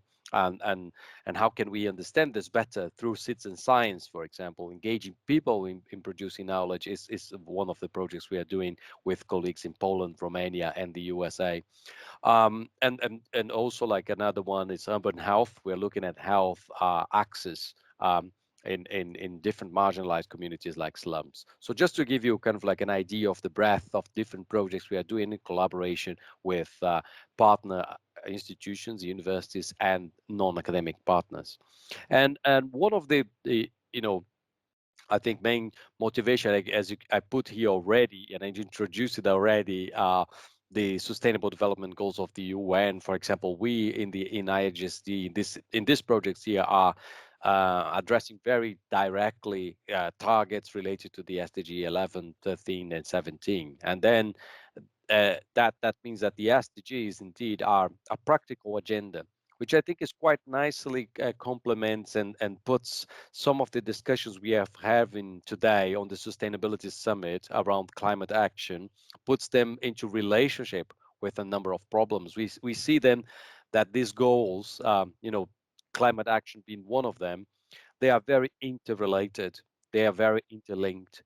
So we have these 17 goals, but they should not be seen as completely separated from one another, isn't it? So in the examples we just seen in the societies, you're already looking at the interlinkages I'm seeing, you know, and they are reflected in the goals, but also maybe you also know that these goals, which have been signed in 2015 by the UN member states, we are now 5 years after these have been signed, and then, you know, they have specific targets and they have indicators to be measured so that we can keep track whether we are achieving them or not. And in fact, to be honest, at the moment, there's no single country in the world which can be, you know, proud to be on track to achieve them, because the goal is to achieve them by 2030, and we are not on track, definitely. You know, in the UK, for example, climate action, and that's something we are addressing here, is one of the most pressing ones, to which, you know, we need urgent action so that we can move towards achieving that goal. In other countries, there are others which are more prominent or pronounced in terms of urgent needed, like in other countries we are working, and they are associated with goals like no poverty or zero hunger. But the interesting thing about the SDGs is that they are in fact universal. They are they are signed by all the countries and should be valid for all the countries. And then the implementation of the SDGs, or the local, what we call the localization of the SDGs, then will happen by looking at our realities and seeing which goals are more important in our context. And I think, it's very clear from the discussions today and from the context in the UK that one of our primary, challenges today in our local environment is definitely the challenge of climate action. And I think we've been part of this kind of like context of university climate action, as you may know. I think Joao will definitely talk a little bit more about that. I will just touch this to talk about the SDG report. Like the University of Warwick also, as I've heard here from Bret and Dave, also like the councils declared climate emergency September 2019. And our institute, the Institute for Global Sustainable Development, was launched in September 2019. It's also part of the way we are addressing the problem of climate, is to connect climate with a wider set of research. And in a way, our take in IGSD is that the climate action challenge can only be tackled if we look at it as a transdisciplinary problem, as a problem that connects different disciplines, that connects technological solutions and engineering solutions, like we discussed a little bit about before, like building construction, green building construction techniques, and electric vehicles and so on. But we have to connect those with social aspects, for example, and with behavioral aspects, but also with a view of how this plays out with social inequalities and with other aspects. So that's why we are seeing in IGSD as part of the university framework to tackle climate change, to respond to the climate emergency. And with this also, I've had the pleasure to chair, in response to the climate emergency declaration, our climate emergency task force, which together with my colleague James Brandon, and which we established in January. And actually already this climate emergency task force was a very important effort which united colleagues across the campus in different areas and departments to look at reviewing procedures of the university so that we can meet the goals of net zero of the climate emergency declaration, and also respond to the climate emergency. And interestingly, I will report only briefly here, but you might want to check our pages to see more details. But we already have seen interesting advances in changes of policy related to travel policy, investment policy, IT asset policies, mobility, which I know Pav is talking after me, and we'll go into a little bit more detail what we're doing there. Food waste planning in terms of internal planning of the university, and interestingly and importantly, the universities gave a very important signal here with the establishment of making this climate emergency task force in a way permanent by establishing a new group called Environmental and Social Climate Action Group, which will be responsible for looking into how the university will implement those actions and keep track and promote the climate action, as which was just approved recently by the University Executive Board. So as part of this context, really, is where my main topic that I wanted to share with you today is where we can situate our efforts towards the SDGs specifically. And as part of the Climate Emergency Task Force, the university signed what is called the Sdg Accord, which is, a declaration of intent of the university to include report about what we are contributing to the SDGs, but also include a careful consideration of how to do more towards the goals of the SDGs. And as part of this process, we constituted an SDG advisory group, of which I'm part, together with the Joel, David here as well. And we worked on an SDG report, which is a survey of the different areas of contributions the university is doing towards the different SDGs. It's a very interesting report, so I really recommend you to have a look at it. The URL is here, so if you click there, have a look at this. I was really very pleased to see how much we are already contributing, but also interestingly, we reflected a lot about how we can do even more, and then how actually we need to use this opportunity of take the SDGs as a practical agenda to not only kind of like reflect and report about what we already doing, but to use this as an opportunity for us to think of what more we can do, how can we align even better some of our activities, impacts in research, for example, how can we embed more the SDGs in teaching and learning, how can we connect our research projects with partners in the regional, in our region, and then work towards the SDGs in our regions.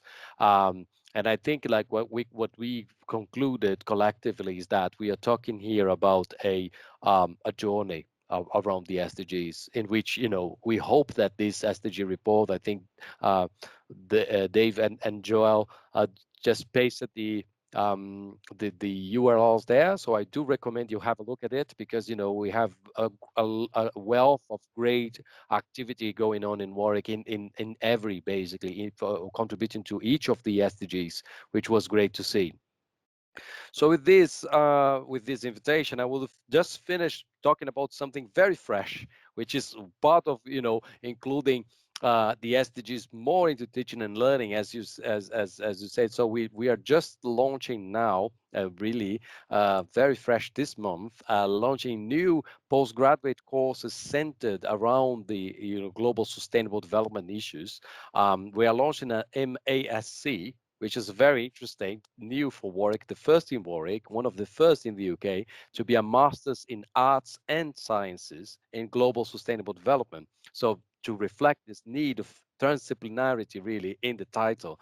And we are also launching a PhD, a new PhD, transdisciplinary PhD in global sustainable development, which, it's also dedicated to build research leaders in that area. So I do think we need to bring this closer to students. One way is this, they do complement, as you know, our undergrad students, our undergrad options for undergrad in global sustainable development that we already have and super successful, and talking about globals today and a lot of initiatives which are connected to this, to our undergrad in global sustainable development, and these two will complement and expand this offer into postgrad. It's a very exciting new endeavor. So it's starting in next year. So if you are interested, I recommend you to have a quick look. So these are 3 topics or topic areas we are covering. Just to give you an example, climate resilience, environmental justice is one of them, very centrally. So we're talking about this a lot. We're talking about sustainable urbanization and health and well-being, sustainable economies, and the food, water, energy nexus. So these are some of the example here of initiatives we are doing. So please do check it. And I will then conclude just saying that, IGSD, we are there also to work together. And then you are very glad to be supportive here as well, and to partner with a lot of the great initiatives we've been seeing today. So leaving here an invitation to subscribe to our newsletter. We have Twitter accounts as well. Please do follow us and watch out. I've seen a question from Deborah in the chat, which already tackle, which is about the scholarships, whether there is funding. Yes, we some of those we do have funding options for those for the PhD. We just received great news, which are still confidential, but in very shortly we will share with you. We'll have like great funding opportunities for this too as well, for the postgraduate courses as well. So do check our webpage, do subscribe to our newsletter. There will be new stuff coming out there, which I think will be quite exciting for boosting the global sustainable development research and teaching and learning in Warwick. Thanks for that. With that, I'm finished, and could take some questions if there are any. Dave, back to you. Yeah, I think if we move on for now, you're with us for a little bit longer. I know for the end, so Yeah. potentially you can answer. Also, there is one question I think you can answer fairly easily in the chat at the moment. So we'll move on to Parvez. So Parvez Islam is Director of Transport and Future Mobility at the University of Warwick. He's previously been responsible for transport and parking at London Luton Airport, and in his current role is responsible for implementation of the strategic plan for sustainable travel at the university, which has emerged from the recent master plan activities. This includes the long-term strategic infrastructure opportunities of road and rail improvements, as well as immediate transport improvements required on the campus. So over to you, Parvez. Thank you, David. Can everybody see my slides? We can, yes. Okay, that's great. So I'm just here, as David said, I'm Parvez Islam, Director of Transport and Future Mobility at the University of Warwick. I've been here just over a year, started in October 2019. It's been an interesting journey, first starting off looking at the overall strategy, but then looking at the added effect of the COVID pandemic and how it's affecting mobility. And I'm here just to give you an overall strategy update on what our thought processes are with regards to transport and mobility. So at the moment, our strategic direction is pretty much focused on continuing to drive positive modal shift and a drive towards sustainable transport, but at the same time acknowledging the impact COVID-19 has had on consumer behavior, organizational interventions, regulatory developments, and also technology readiness. Now, a lot of these impacts we can positively transform and encourage, such as single occupancy modes of travel that are more sustainable, such as cycling and walking, that not just benefit the short term, but also the long term, but also being able to manage the increase of single occupancy vehicles onto campus in the short term with strategic initiatives and with the belief that shared mobility solutions such as demand response transport, public transport buses, they will bounce back and continue to capture increased market share. And the strong belief is long term that the future of transport and mobility is more in the shared mobility space and not in single occupancy space. And if we are to be sustainable for the foreseeable future, that's the angle we need to drive forward towards. So the transport and mobility strategy is planned in two stages. The first stage, we kind of call it the recovery period, which is pretty much this year and the whole of next year.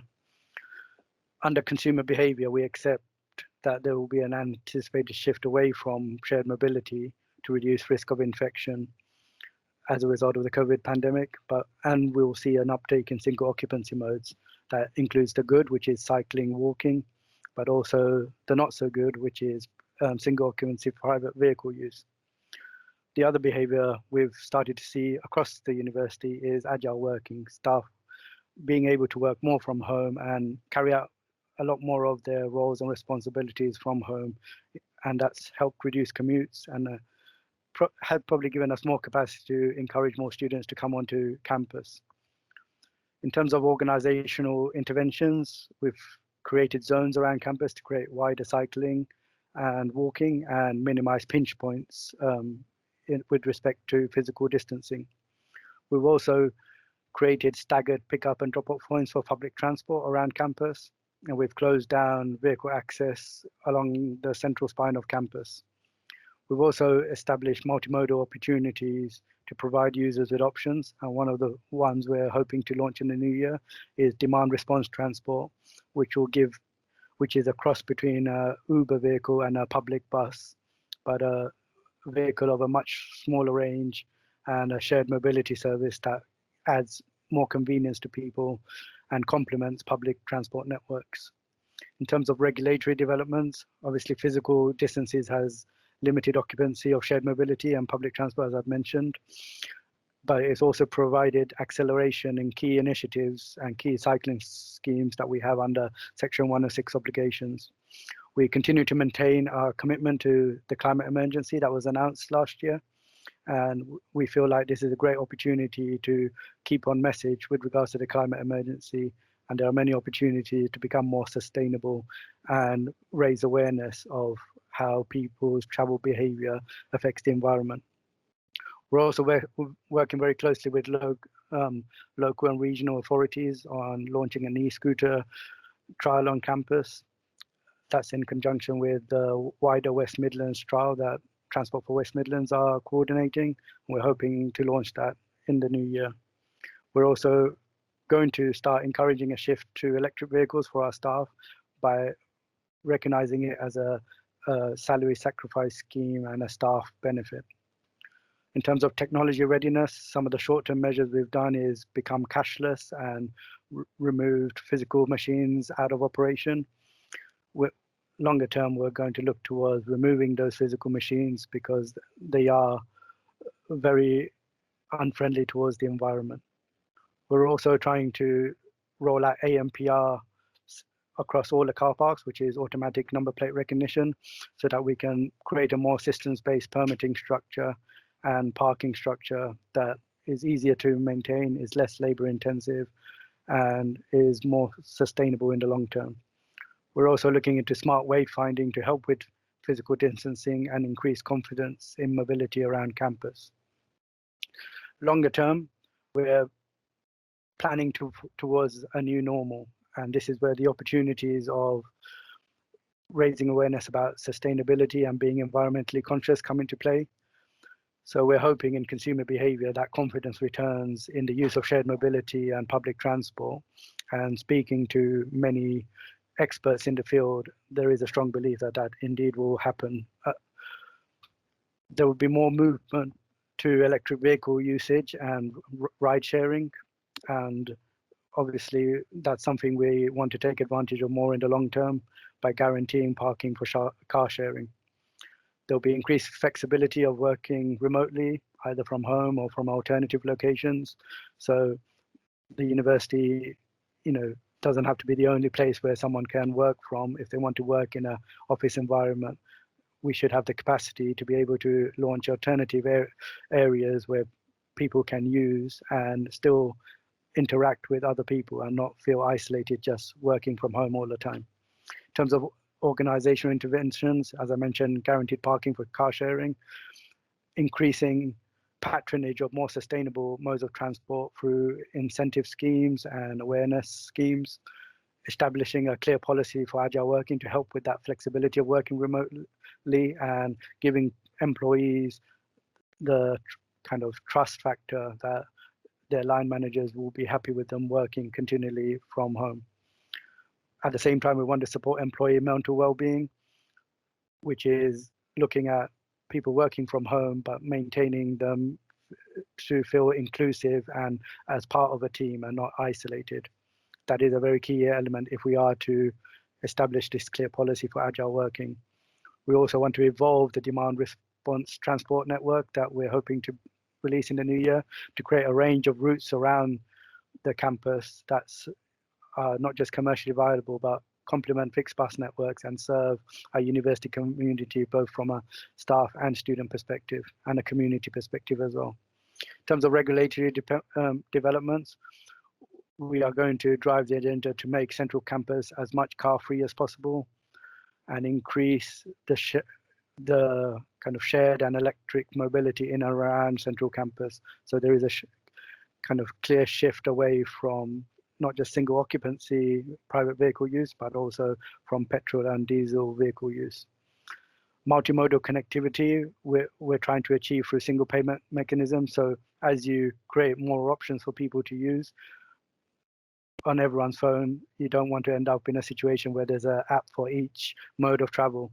What we want to create is not just an app that brings all of these options and different ways of traveling together, but also in terms of payment, there is the same payment mechanism achieved.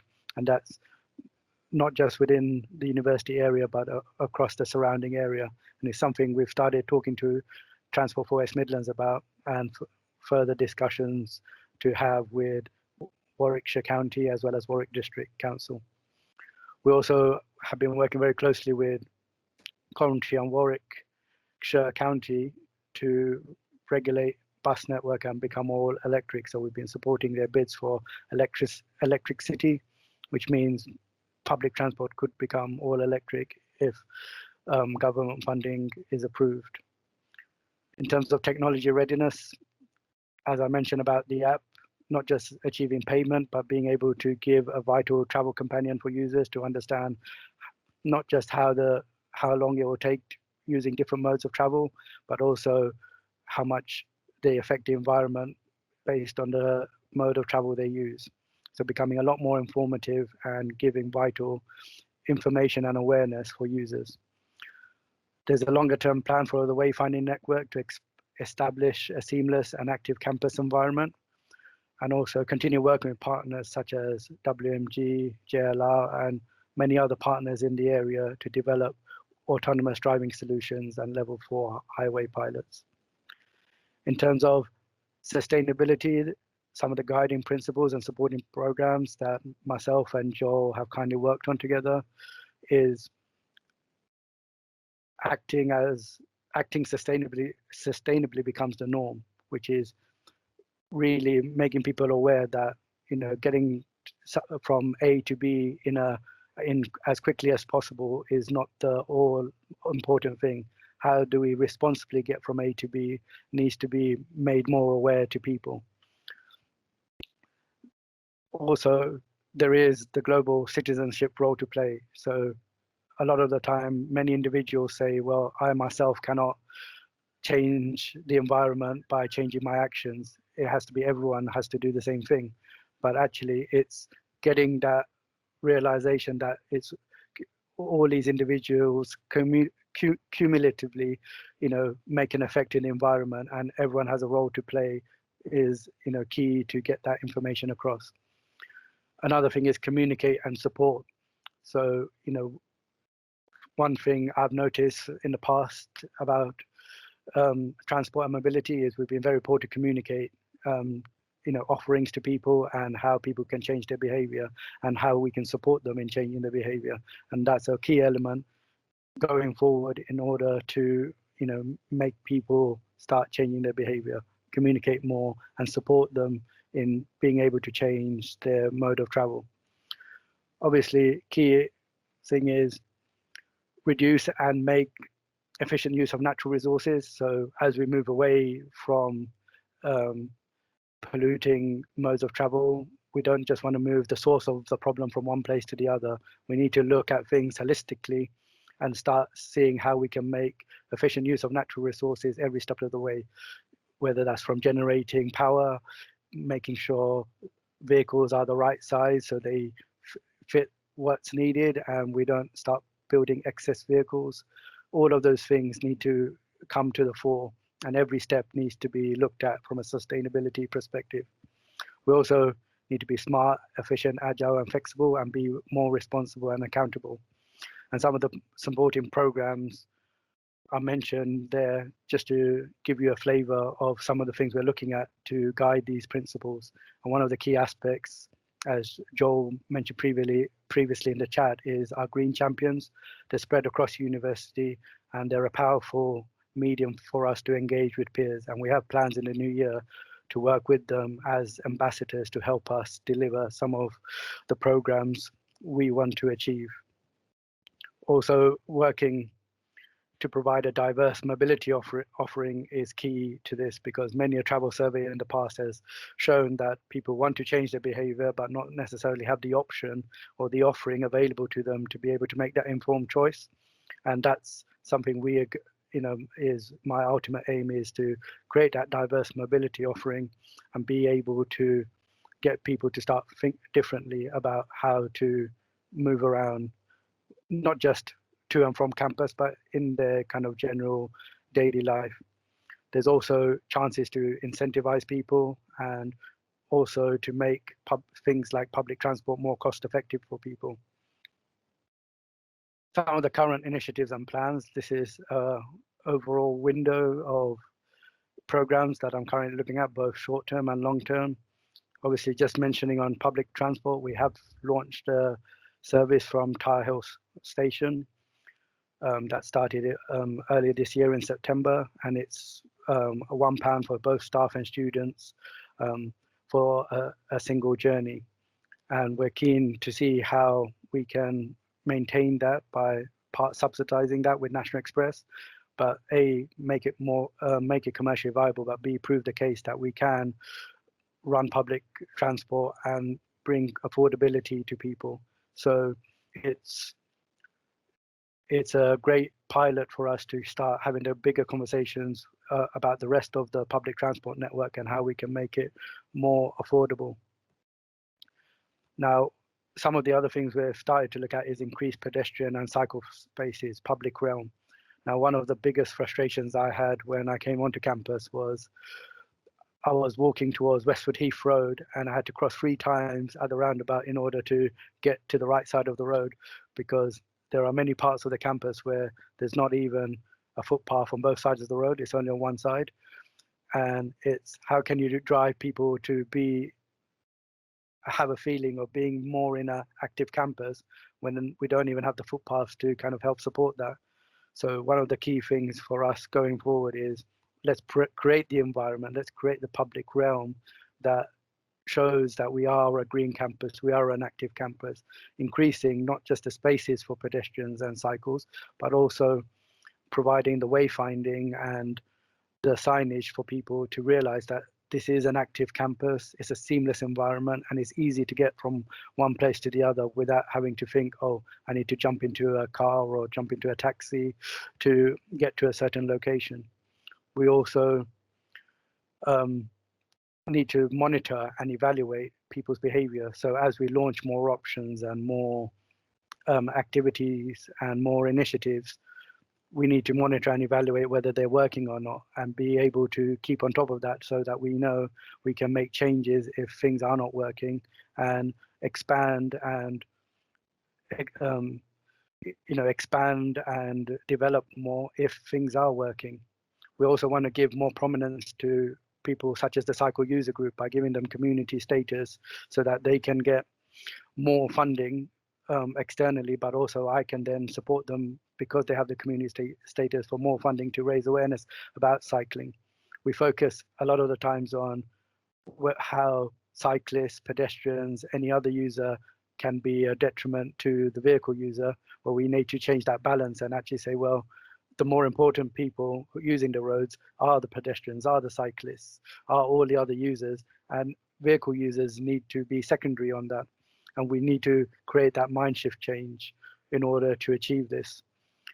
Obviously, there's more we can do as a fleet that we have at the university. So over 60% of our fleet is already all electric. There is a drive for us to become all electric 100%. We also want to develop fleet pooling so that departments can share resource so that we don't have to have a select group of vehicles unless it's for a particular use, such as gritting, for example, that people can share vehicles quite easily. And so we don't have to have a set number of vehicles per department, and there's more sharing of resources in that manner. We also have recently installed fleet telematics on these vehicles so that we can become more efficient in journey planning and being able to realize where demand needs to be for these fleets so we can, use up the fleet vehicles in a responsible manner. One of the other things we're looking at is the university cycle scheme and how can we evolve that to the shared cycle intercity scheme that Transport for West Midlands and the West Midlands Combined Authority are planning to roll out next year so that we can start giving students end-to-end journeys from campus to nearby cities. Obviously, one of the key elements for us is being on the border between Coventry and Warwickshire, and a lot of those things we're doing with Transport for West Midlands as part of a mobility showcase that we've signed up to. We are going to have conversations with both Warwickshire County and Warwick District Council to see how we can expand it across the boundary lines so that we don't just serve one side of campus, but all areas of campus and also all the surrounding areas around campus as well. So there's a lot of activity going on. I know I'm conscious of time, so I could talk forever about mobility and transport, but any questions, please feel free to contact me outside of this meeting as well. You can ask in the chat window. I actually can't see the chat window, So if there are any questions, please do ask me now or contact me outside of this meeting. More than happy to have conversations outside of this. Thank you. Yep. Thank you, Parvez. I think due to time, we will need to carry on. But if anybody wants to either email Parvez directly or email sustainability@warwick.ac.uk, then they can do, and we'll pass on the questions to him. Next, we're nearly at the point of our keynote discussion on circular economy. But just before that, we do have Joel Cardinal, who is the head of energy and sustainability at the University of Warwick. Joel leads the strategy to promote efficient use of energy, water, and resources, as well as promoting well-being and supporting sustainable education and research across the campus. Previous to working at Warwick, Joel held a number of management positions in the automotive industry. So he's worked in the UK, France, and coached quality operations in 15 countries worldwide. So over to you, Joel, with an update of what's happening on campus.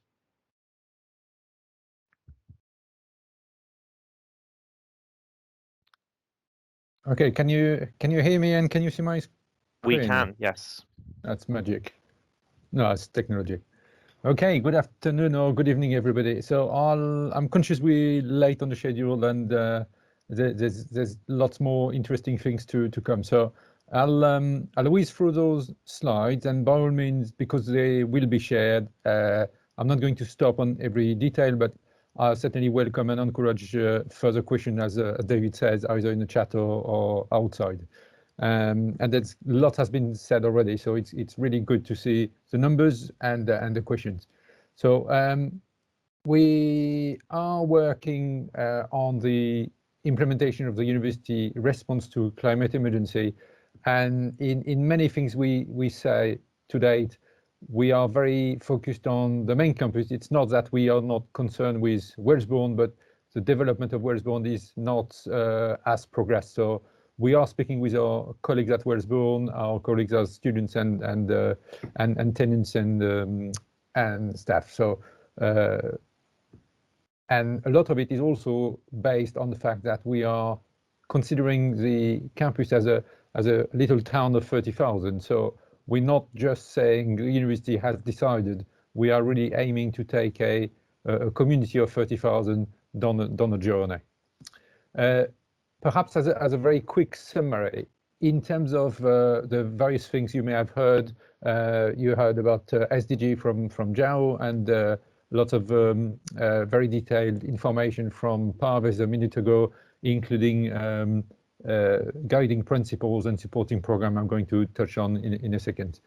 The climate emergency response, when it was declared in September, was very much a response to climate emergency, as its name says, and making clear that the university is progressing on 2 net zero carbon targets in 2030 and 50.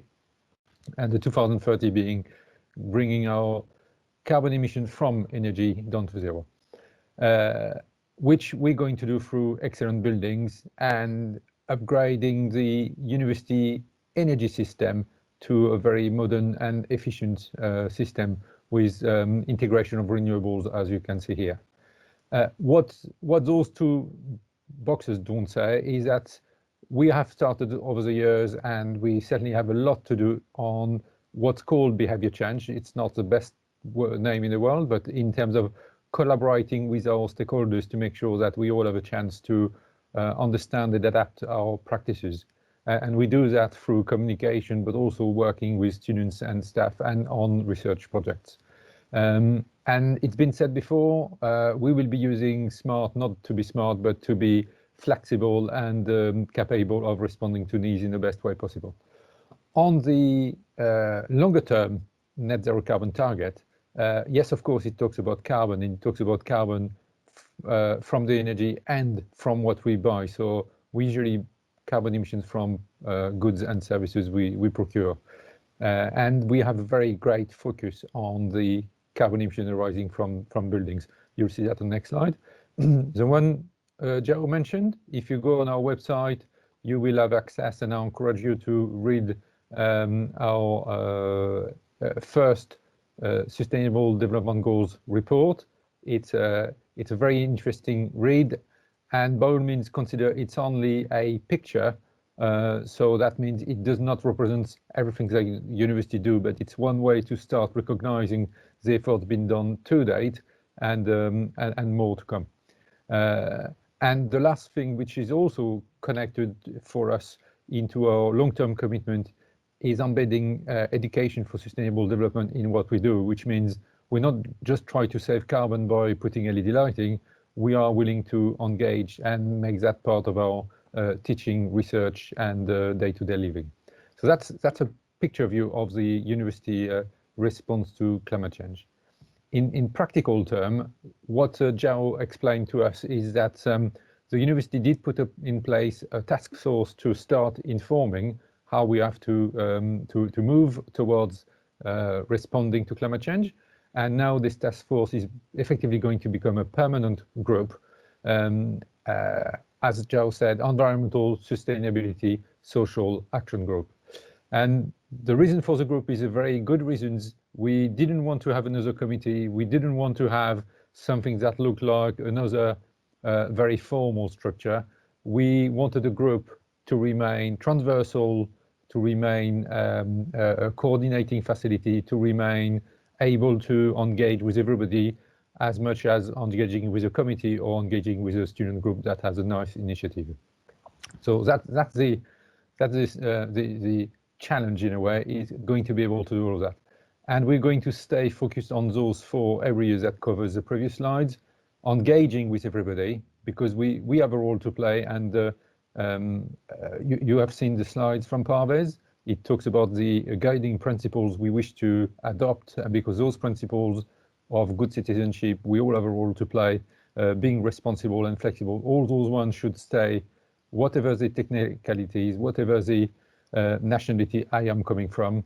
It's all about principles that should be true and valid and stable for many years. So engaging around this and explaining what we do, why we want to do it, and the benefit of doing it.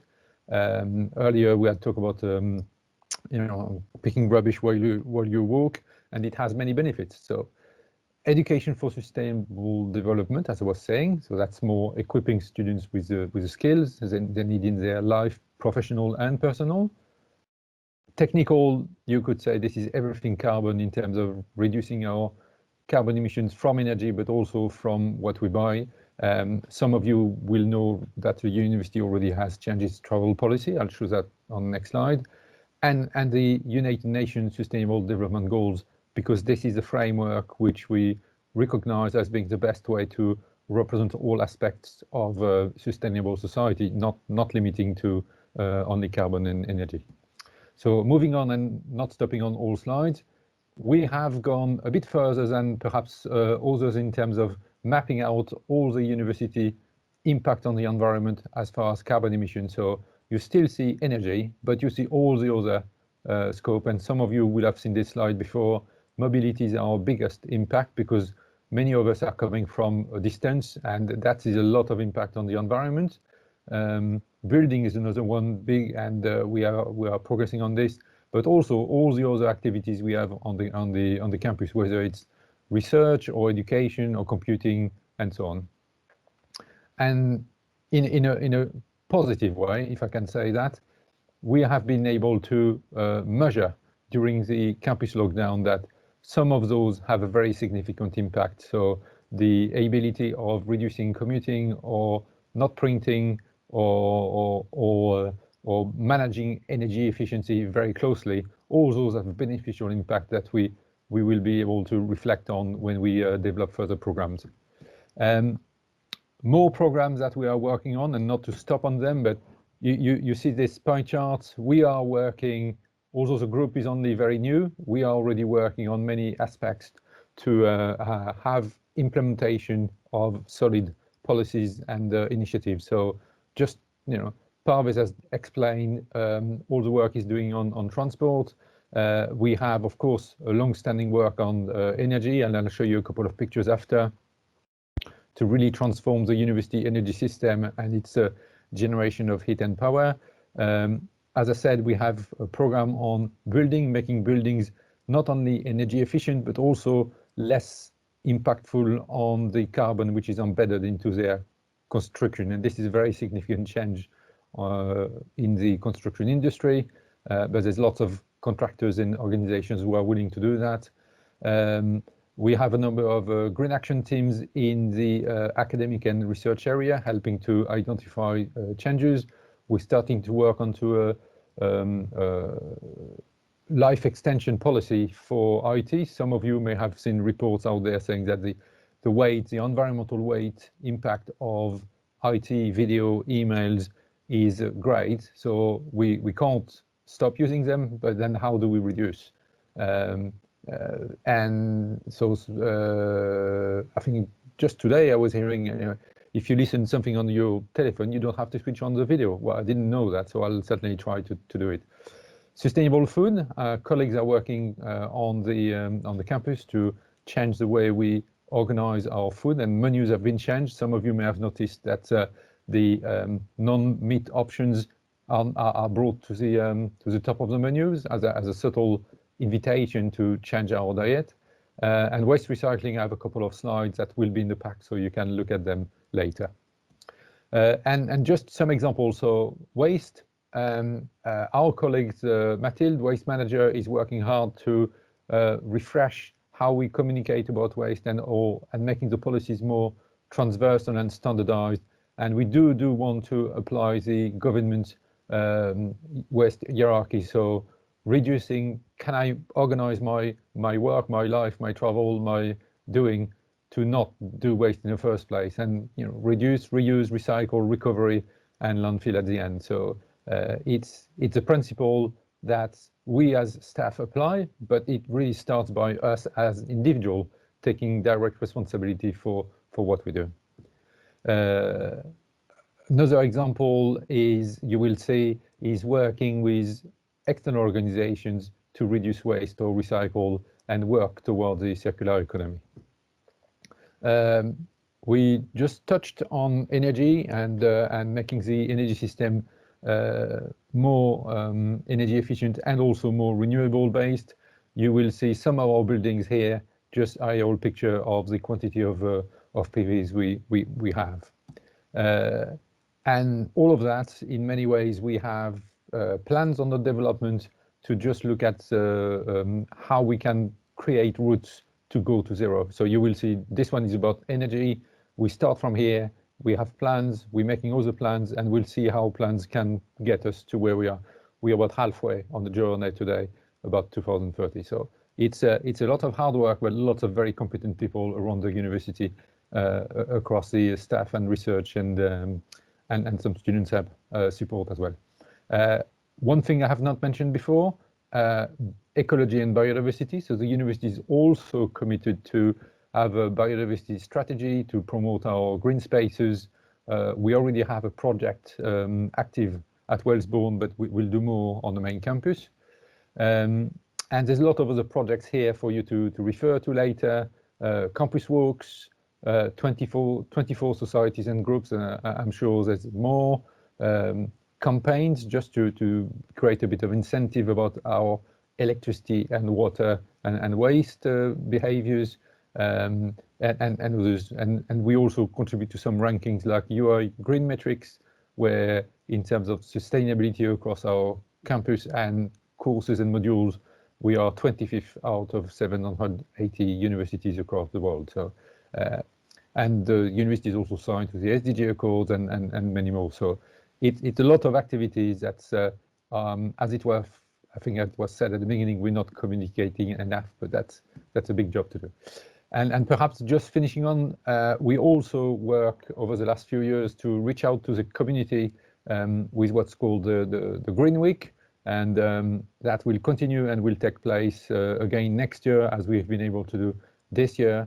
And please make sure you make a note in your diaries. The next date will be 8th to the 14th of March 2021, and this is with Coventry, Kenilworth, Leamington, and of course the universities.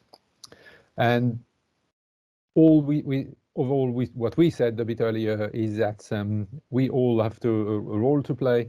I'm very pleased that across the students and staff, we already have more than 850 on green champions in most of the departments, and this is this representation and this personal commitment that will really make a difference at the end.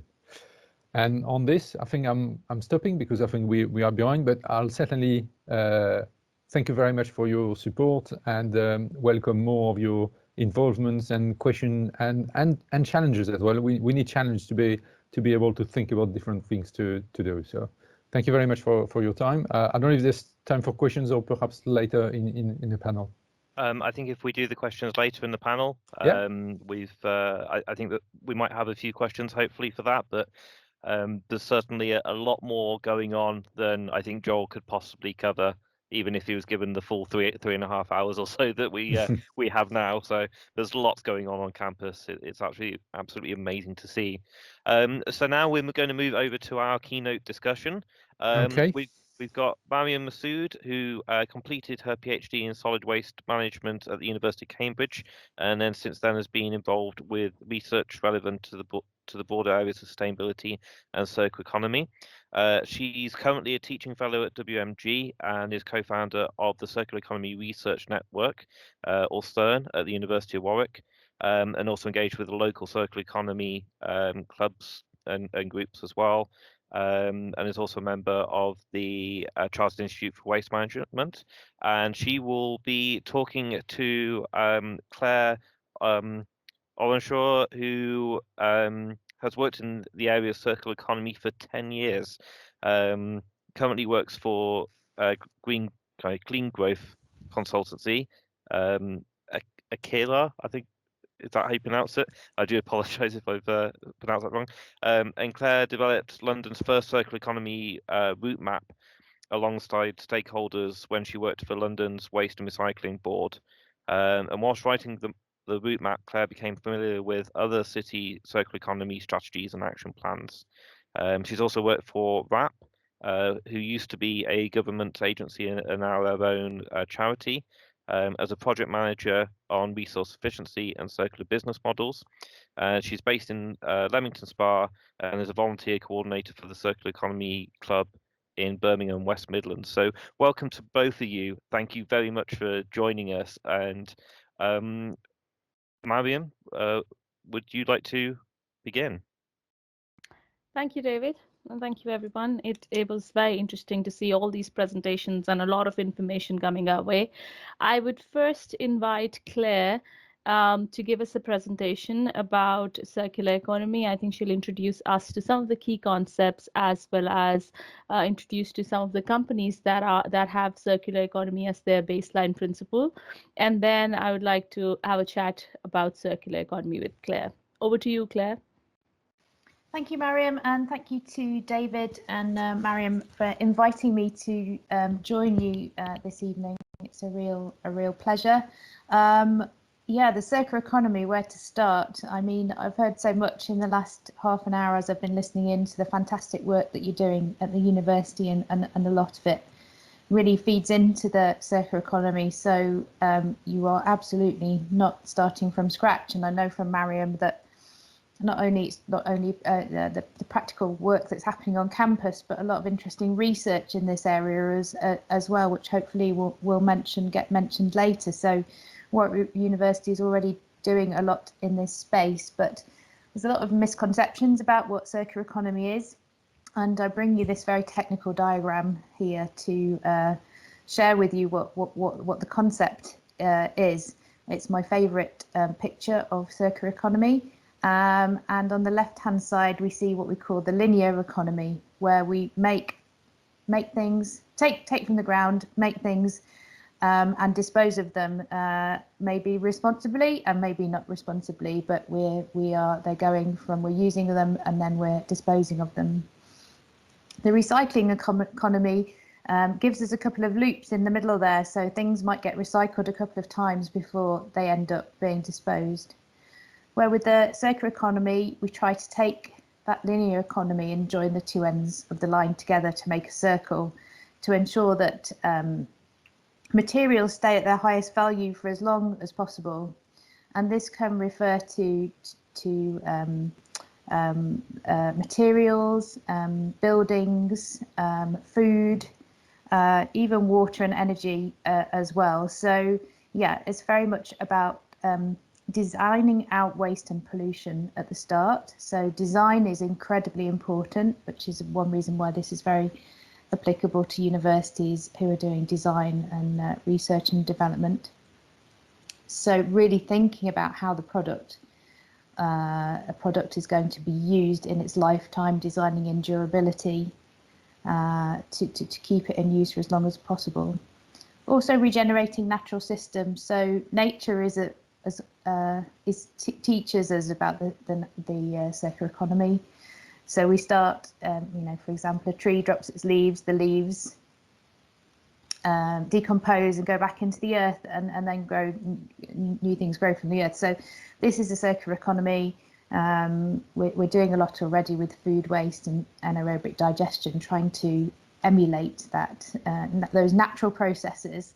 But we need to do the same with the products and materials that we use, as well as biological things like food and garden waste. So this is the concept, but I think it's always best illustrated by examples. And the circular economy is a fantastic business opportunity that's being taken by both big corporates and by small organisations. And I have a few examples for you now, perhaps a few too many, but I'll just skip through them. And I thought I'd start with one that might appeal, certainly appears to me, which is Toast Ale. So Toast Ale started out as a small craft brewery in London and have grown quite quickly. And they're using as one of their major resources for their ale is surplus fresh bread. So fresh bread actually doesn't have many preservatives in it, so it goes off quite quickly. So if they don't sell it, here is a really useful way that it can be used up. And actually, Toast Ale are really focused. They're focused on business, but they're focused on the environmental impact of that, and people learning about wasting less through enjoying their product. So here is an example of where making best use of resources and keeping them at the highest value as long as possible. Here's another example of a circular economy business model. New Wardrobe, as it was to start with, is an app that helps people share clothes.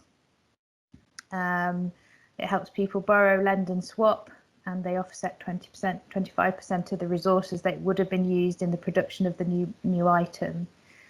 So you'll see that circular businesses are about keeping things that we make in use for longer. I think that's probably the key message. There's lots of different ways of doing that. There's lots of different circular business models, as we say, but in the end, that's really what they're all about. Reuse. Here's an example from a big business, IKEA. I've just started trialing a buyback scheme. So they call it giving furniture a second chance at life. So in their Edinburgh store, where you can apply online to get a potential value for your item, you take it into store. I guess they probably see if it's in as good a condition as you said it was, and if it is, then they give you vouchers in exchange for it.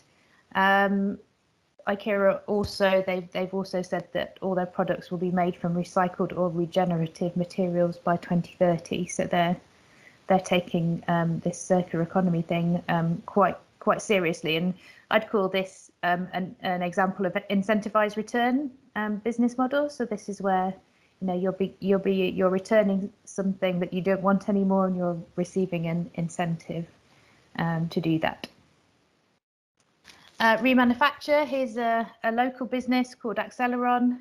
They're in the clean tech business, so they're in the business of lithium-ion batteries, which are big business in the electric vehicles.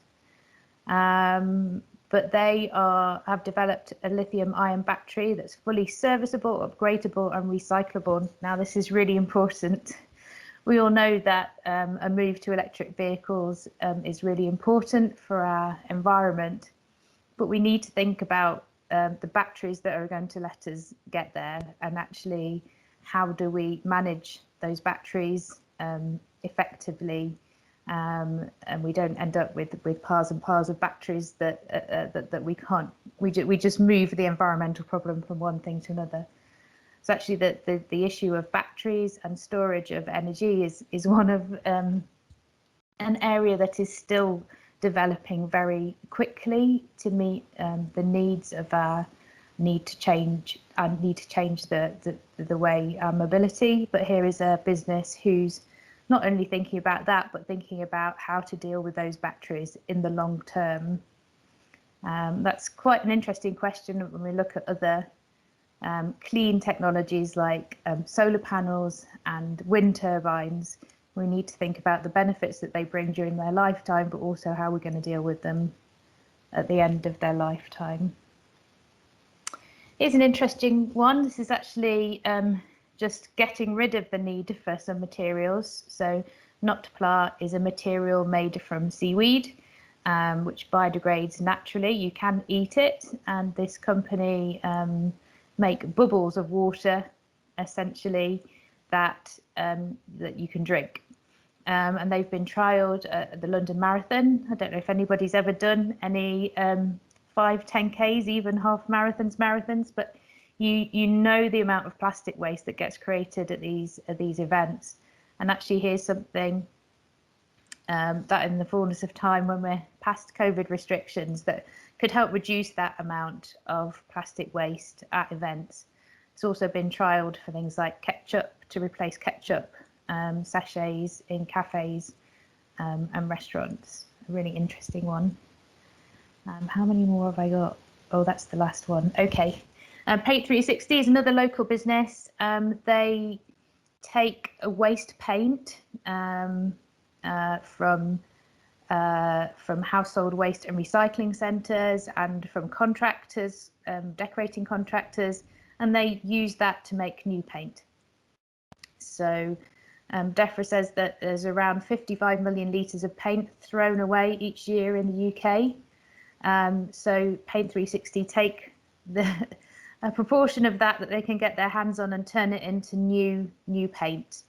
So again, reusing, making best use of materials that are already in existence, which is the key of the circular economy. Maryam, I think that's probably enough examples for now. Thank you very much, Claire. That was a really insightful presentation. So before I ask you any more questions specifically about circular economy, I think it would be interesting to learn a little bit more about your experience of working on the field, particularly your experience of working and creating circular economy plans for London when you were with the London Waste and Recycling Board. Sure, yeah. So yeah, it's as all things in life, some things are planned and some things are unplanned. I mean, I did a degree in environmental science. This has always been, sustainability has always been something that I've been passionate about and interested about, and wove a fairly eclectic career through to joining RAP, who are obviously very focused on resource efficiency and circular economy. Moved to the London Waste and Recycling Board. I guess their story was they work very closely. They're like a child organisation of the Greater London Authority, and they were working together to look at what waste provision was required for London to 2050, and what waste management sites and what waste and recycling sites, what capacity was going to be required to deal with London's ever-growing waste piles. And this is when they started to look around to see if there was anything, any thinking around how to reduce that amount of waste, not just dealing with it properly and responsibly when it had been created, but actually finding a way to try and reduce the waste in the first place. And there's a great role for cities in this. Obviously, circular economy is absolutely 100% a business opportunity for those that are bold enough to take it. But cities, regional and national government have a really important role to play in making their areas, their countries, their regions, their cities places where circular economy can flourish. So, you know, can they put policies in place to encourage this? Can they convene people together to collaborate? Can they provide finance? Can they themselves, and certainly this was mentioned earlier, can they use their budgets to procure products and services that will help drive this market? And that's really where I've focused my work in London, is that the ability of cities to help circular economy flourish. But having left London and tinkered a little while having my own business promoting circular economy, I'm now working for a business called Axelar, who have a focus in the West Midlands. Indeed, as David mentioned, that's where I'm based. Yeah, so they focus on helping organisations reach their clean growth ambitions, and circular economy is certainly a part of their portfolio. So yeah, that's how I got to be here tonight, Maryam. Oh, that's wonderful. So you've had that quite extensive experience. I think it would be interesting just for you to shed some light on why is this shift to a more circular economy so important, and what are the benefits that a circular economy brings to cities or to countries or globally? Yeah, well, I think it's really interesting. I was really pleased to see all the information that Joel shared on the scope 1, 2 and 3 emissions. Clearly the changing climate and then the issues that are facing the world, they're clearly getting so much worse, and a circular economy can really help to manage some of those scope 3 consumption emissions, so the things that we and businesses use every day. So everybody's working really hard to reduce energy and transition to renewable energy, working really hard to change the way we move around our homes, towns and cities, but actually to look at that. They actually together, energy and mobility, they only make about just over half of our carbon emissions. The other half are tied up in the materials and products that we use every day. So those are what they call the scope 3 emissions, our consumption emissions. So by businesses working in this different way and consumers embracing these new businesses and new business models, then actually circular economy really contributes to climate action. It creates new and interesting jobs, which you know is always of interest to politicians, creating new jobs, and they're quite interesting jobs and jobs that are accessible to a lot of people. They're not highfalutin tech jobs. They're not very, you know, they're kind of middle of the road kind of jobs in repair, remanufacture, reuse, which are accessible to a lot of people, and they bring lots of social. It doesn't come as a matter of course, but you know, the social value can be gained from the circular economy. So a lot of reuse businesses, particularly furniture, carpet tiles. You know, they're giving people their social organisations and giving volunteers opportunities to get skills, maybe to get back to work, or to support them in some way. So that there's lots of social value to be had from this, and through the sharing economy. So the sharing economy is part of the circular economy because it's keeping products and materials in use for longer. So yeah, the sharing economy that we hear about is part of the circular economy. And yeah, I think the main thing I'll come back to is it's a fantastic business opportunity. A lot of small businesses are starting up now with this, you know, right from the start, but traditional businesses are, you know, looking at the opportunities. It's a big move. It's a big thing to change the business model, how you make money, but for sure, there are so many benefits to be had, especially at the moment, as you know, there's still the front mover advantage to be had in a lot of sectors.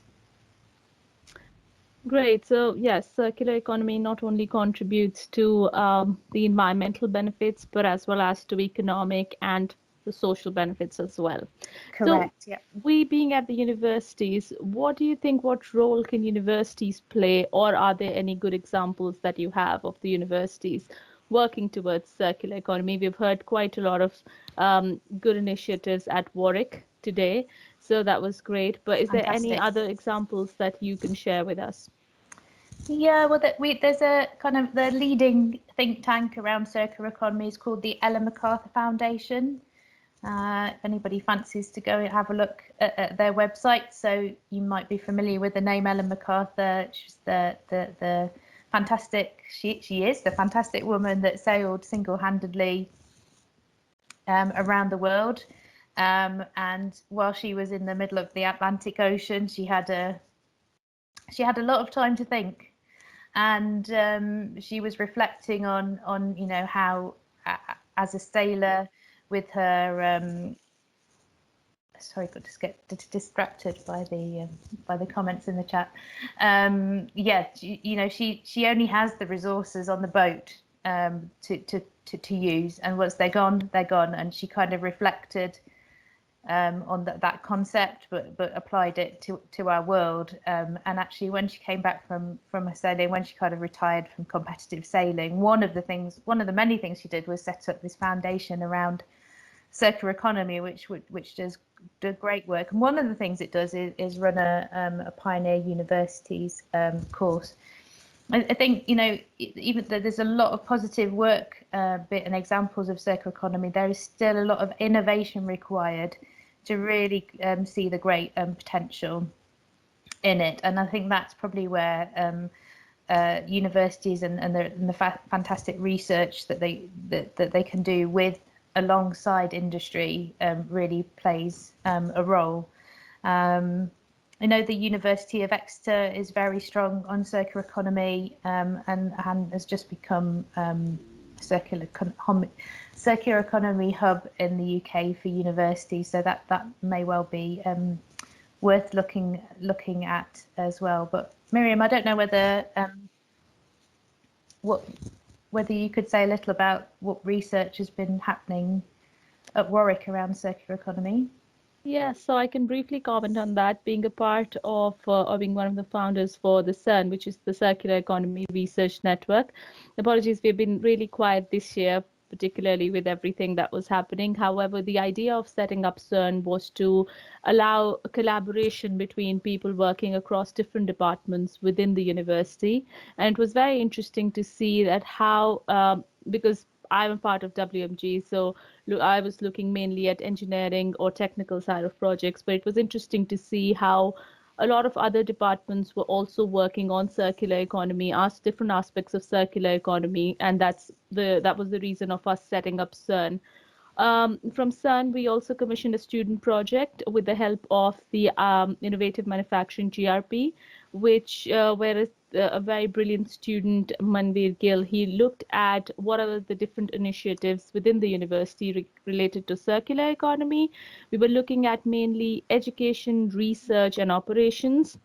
And it was very interesting to see that there were a lot of small initiatives here and there, and it's just about bringing the things together. If you could show the slide that we have, which David has very kindly shared us, this is just, again, a list of a lot of initiatives that I'm sure people have talked about before in the summit earlier, but it is just to give a brief update on what all opportunities are available for staff and students within the university to take part in some of these individual activities.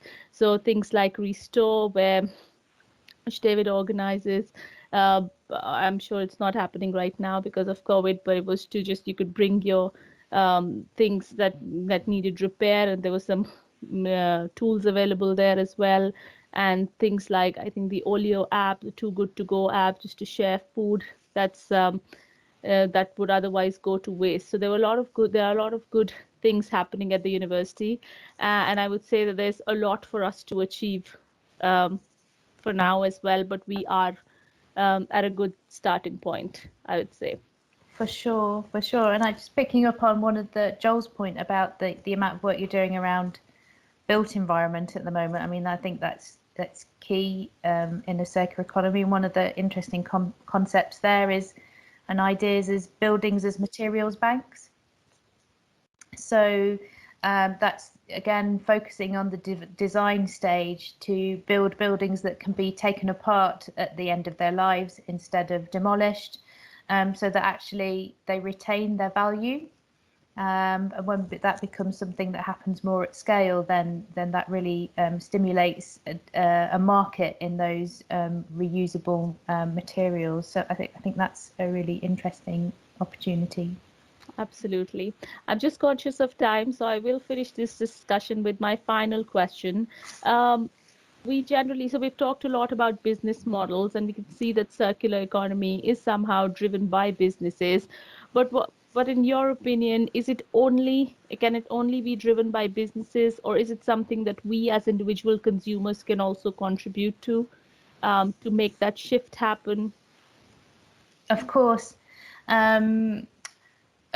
Businesses only work, because they work for their consumers. If we don't buy anything that they're providing us, then they're not going to be a business anymore. So, businesses have to provide these new circular products and services. They have to be good value. They have to be convenient, and they have to be somehow interesting and quirky as well to get our interest. So there is, it's a developing area, but there are already examples of businesses that we can access. So you already mentioned Olio, which is a fantastic food and non-food sharing app now. So you can put books or plants or all sorts of things on there to share, to share with neighbours. There's an interesting website called Buy Me Once, which is a website that only stocks products that are really designed for durability, with the idea that you only have to buy them once.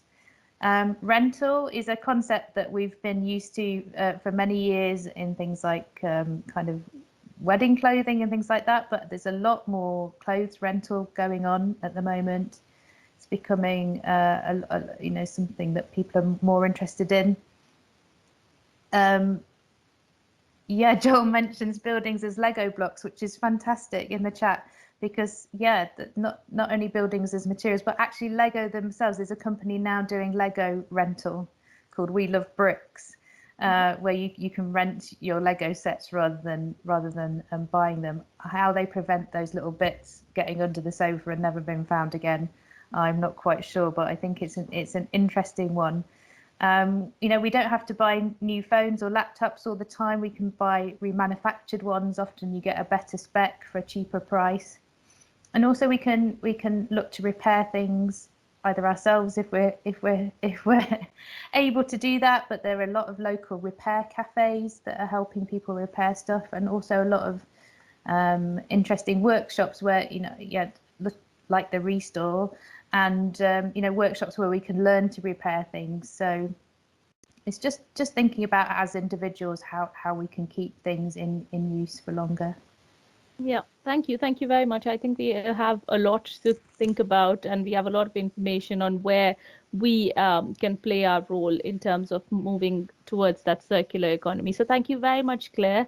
Thanks a lot for being a part of this discussion and enlightening all of us on circular economy.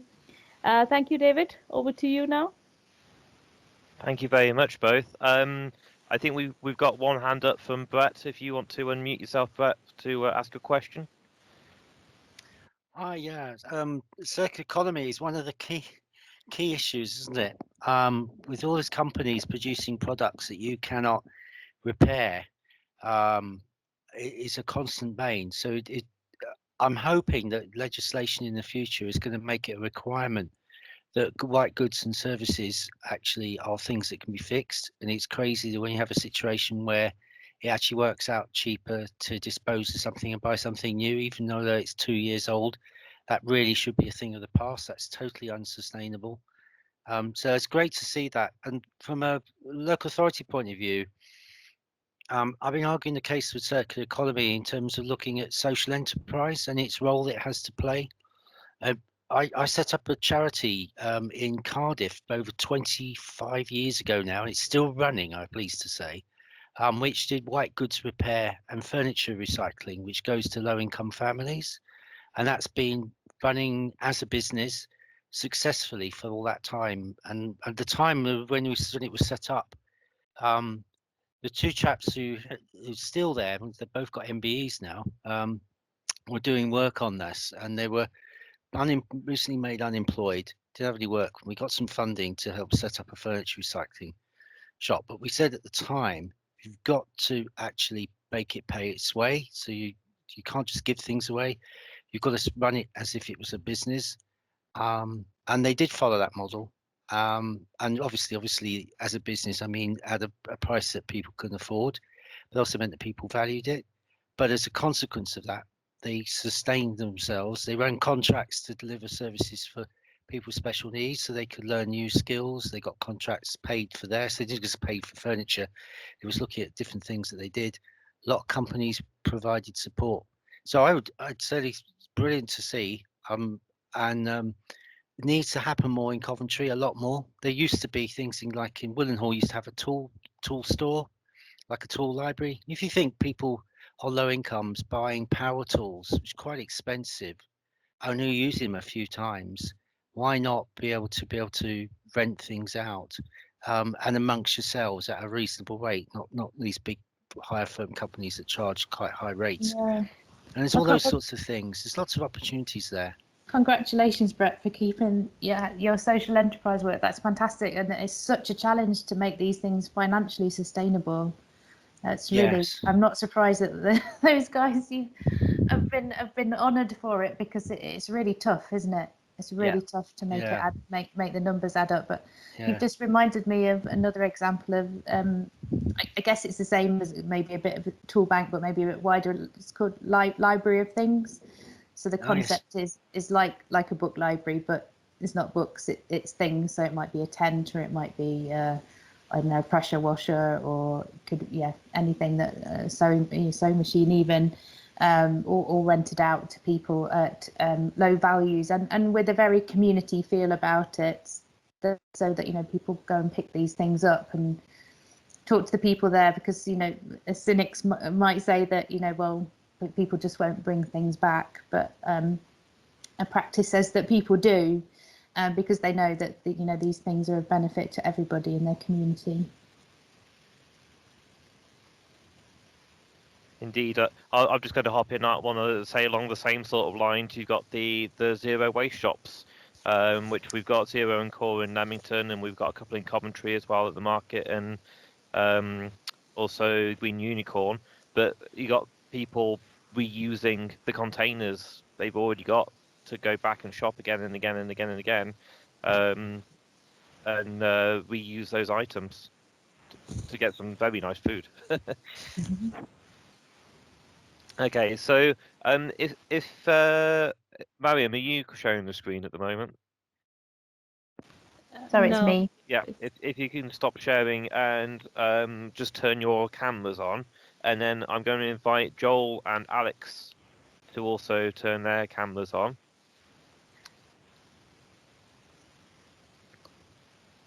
Well.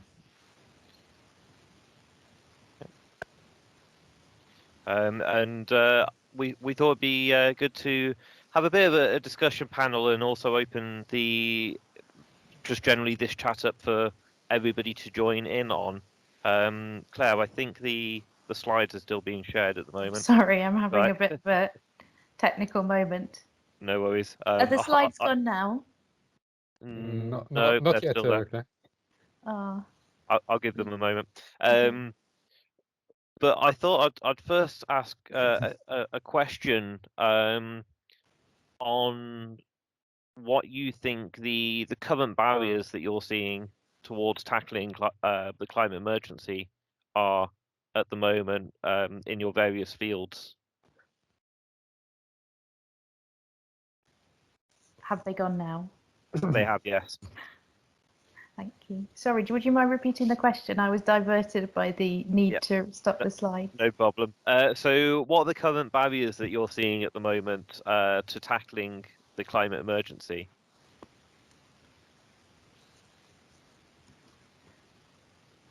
And are there any opportunities that have made themselves available, especially with COVID being the key issue this year? Is COVID potentially given us some opportunities that we can take to tackle the climate emergency? Joel. Yeah. It's. I think it's hard for us to maybe make an unbiased statement because we're right in the middle of it and it looks easy. Why have we not done it yesterday? But I would suspect that you rightly point to COVID and probably job loss which come with it.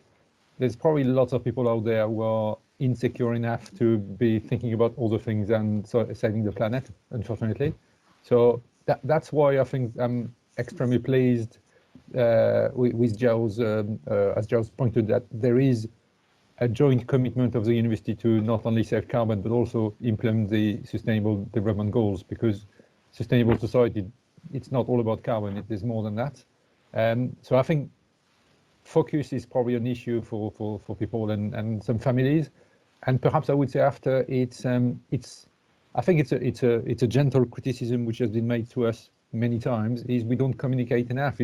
There's lots of things we do that people are not aware of, and there's lots of things people can do they're not even aware of. So I think communication, at the risk of confusing, which is always there, is a need. But it's also having the listening time from the people. So lots of barriers, I think, but certainly not technology. I think from my point of view, and not necessarily areas of experience for me, but the things that have happened because they've had to. So reduction in air travel, a lot more working from home. I think these are both trends that whilst maybe won't always stay at the level they are now, I suspect, particularly the working from home aspect will stick to a certain extent because it will be advantageous to businesses. And I think air travel for a lot of people who were becoming more climate conscious, people may well start to think about the alternatives when they think about their travel, both for holidays and for business. I think particularly business travel. Surely we've realised now the benefits and the opportunities that virtual working bring. And yes, we do need to see people face to face to build relationships, but surely not all the time. I think I would just like to add another question to that, just because all you people are working on the field. Are there any challenges particularly? So we talk about, let's say air travel or working from home, so less transportation emissions that way, but are there any challenges that are caused by COVID-19 in the sense that are there any areas where we are pushed back, so in terms of use of disposables quite often and so on, or change of priorities particularly?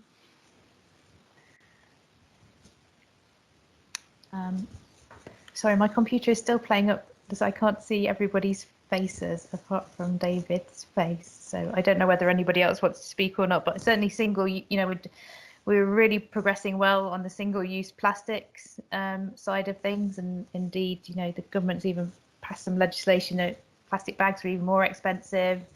So plastic stirrers and cotton buds, plastic ones have now been banned, making a lot of progress. But yeah, I think COVID has certainly set us back to a certain extent with single-use, and I guess, in a health setting. There may be only so much we can do about that. I think that is a real issue. Yeah, excuse me. I think a lot of people have in the last few months, especially as I said in the introduction, seeing that there is an issue, but at the same time we've now entered into a time when there's kind of a catch-22 where a lot of the money is being spent on COVID and potentially other things, and a lot of people can't actually physically get into the same room to be able to, I don't know, make the things and do what we want. So although we've kind of maybe had a lot of people have their eyes opened, there's kind of a block there of actually being able to do anything about it in some circumstances anyway. I do think that the whole the recovery programs that nations and cities and regions are putting into place, there does seem to be a feel of the green recovery or just recovery being strong in there, and let's hope that it actually comes out in the implementation as well as the strategy. Yeah, I'm just going to ask Alice if he wants to turn his webcam on and ask his question. Oh, it's not a question. So I wanted to add, so recently with Climate Reality, we had a talk on basically how the way that we handled the COVID crisis could be like interesting, like considering how we can handle the climate crisis. So the COVID emergency, in a similar way with the climate emergency, we saw how like like everyone mobilized their resources so fast, like it was the main focus of attention, and everyone worked together to basically collaborate on tackling that. So doesn't it seem a bit like hypocritical how so many countries have declared a climate emergency, but is there enough work being done? Like, what does a climate emergency even mean? Like, when countries continue to set their goals regarding emissions to like basically like completely undermine what has been agreed on the Paris Agreement, it just seems like a bit like disheartening, especially when we know that there are the resources that this could be prioritized on the political agenda. So, like related to the question, the initial question that David made about barriers, I would say that it's also how the West is still like the leader when it comes to take action for like all the major crises that we face, similarly to COVID. And it is the West that will not see the consequences until like after the countries of the global South have faced what is happening. And just it is part of human nature to want to avoid the pain. But probably COVID could have been a good example for people to understand, like for governments to actually say, okay, now you have to do that. So maybe this could be like a good step forward to solve the climate crisis too. But again, like it needs, I feel, more lobbying, more power, and I hope to see that like in the next upcoming years. Joel, do you want to come in on that? And then we'll go to yeah, Bret. I don't know if Bret had his hands on before me, no? I'm okay. Bret, is yours a question or a response? This is the downside of Teams. Okay, I'll start. No, Okay. I just wanted to build on to what Alex is saying, and for me, being more an engineer than a psychologist, what I've learned by working with academics and students over the years is there is a psychological trait we all have, which is negative in this case, that's we always rate higher something close to us, like COVID in our face, than something which is in distance. So as much as burning the planet may be critical and lethal, it will always be less a priority than saving jobs tomorrow. And this is, I think this is what politicals have difficult to do, and we probably all have difficult to do. So it's an unfortunate human trait, I think. But you're quite right. We should be learning from what we see around us now. So yeah. Bret?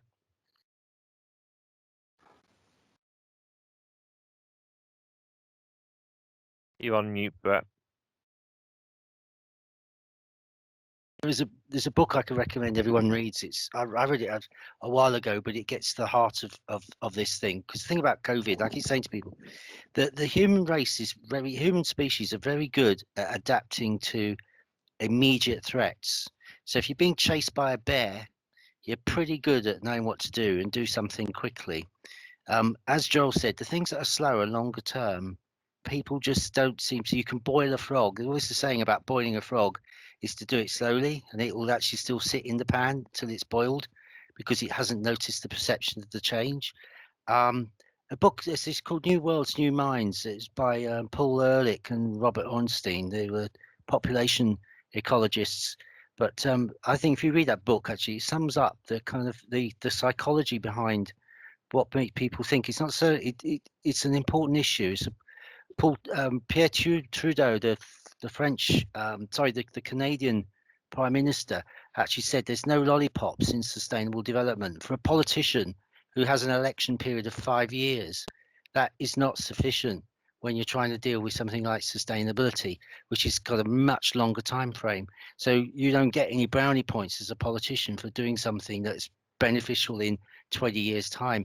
So there's a whole system that we have is actually flawed in that way, and it's a difficult thing to do. And I think it gets easier to make those political decisions as we get closer to that tipping point, because then people see crisis, so then they respond in the way that they do to running from a bear. So that's where we're at now. I think that's what's happening with us. We're actually now, it's not long term now. People see it in the immediacy. They're seeing the floods, they're seeing the fires, they're seeing the things happen, and now they're responding because it's back into bear chasing mode. So it's a critical point. I think it's a real issue. How we address that it's about changing people's psychology and how they think about problems and issues, I guess. I could also recommend, it's quite a short book by Mary Robinson, who used to be the president of the Republic of Ireland, who really brings to life, I think it's 12 people's stories, mainly from the global south, also some people from New Orleans who suffered in the terrible floods there, who have struggled, had their lives completely destroyed already by climate change, and a lot of whom have gone on to become real climate activists as a result of that. And it's very inspiring, but it's those stories of people whose lives, and they said that they've been struggling with climate change for 20 years, and really now it's reached people have had to move, people have had to completely change the way they live their lives. So, and I don't really think that comes across in the media. There's a lot of polar bears floating on bits of ice, and animals that can't live in their right habitat anymore, which is really bad. But we really don't hear enough about the impact on people and people's lives. Another really important aspect that people don't hear about. I was involved in organising the Manchester Global Forum just after the Rio Summit, and that forum was the third sector. It was focusing on countries in the southern hemisphere, and there was masses that people could learn. It's always got a Western-centric side of things, like you're saying, Alex. It's very Europe and America got the solutions. No, they haven't. Actually, there's some brilliant solutions in the southern hemisphere. I've seen some brilliant stuff that's gone from South America. The irrigation schemes in Pakistan, where people did without any foreign aid or funding. They deliberately made conscious decision not to use the foreign aid or funding because it had strings attached which were harmful. So it's really interesting. If we've got a lot to learn from the Southern Hemisphere, if we just give them the chance to have the voice and for people to hear, there's a lot of lessons that we can learn. It's very you're right in saying about this very Western focused it is. And it is the Southern Hemisphere and that's actually bearing the brunt of what we're doing. But they also have a lot of solutions. There's some brilliant work. The mayor of Bogota is absolutely fantastic. If you ever listen to him speak, he does the TED Talks and stuff. But he actually has a day in Bogota where they don't have any cars, car-free day. And people voted for that every year. And they've done successively improvements on reducing the motor vehicle and giving land, time, places over back to people, rather than cars and parking. So it's really interesting to see what other parts of the world can do, even with limited budgets. Yeah, one of the things that just came to mind as well is things like the donut economy model as well, and the way that's used in the new film 2040, which looks at some of the things that are happening around the world, and the way that people are able to leapfrog the technologies that we have. I mean, they don't need landlines; they can go straight to mobiles. They don't need national grids; they can just go straight to solar panels and things like that, and create their own kind of small microgrids essentially. So some of the shifts that are happening globally are amazing. But yeah, there is the impact on human life. I mean, some islands are looking to move and buying land in other countries so they can move whole cities. It's absolutely crazy. I think there's currently a very, very large block of ice heading towards America, Georgia, I think it is, which is really going to affect the penguin and seal species from Antarctica as well.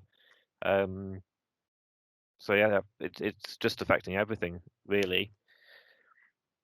So while we continue to have this question, if anybody wants to raise their hand if they've got a question, then please do so, or pop a question into the chat and we can read it out.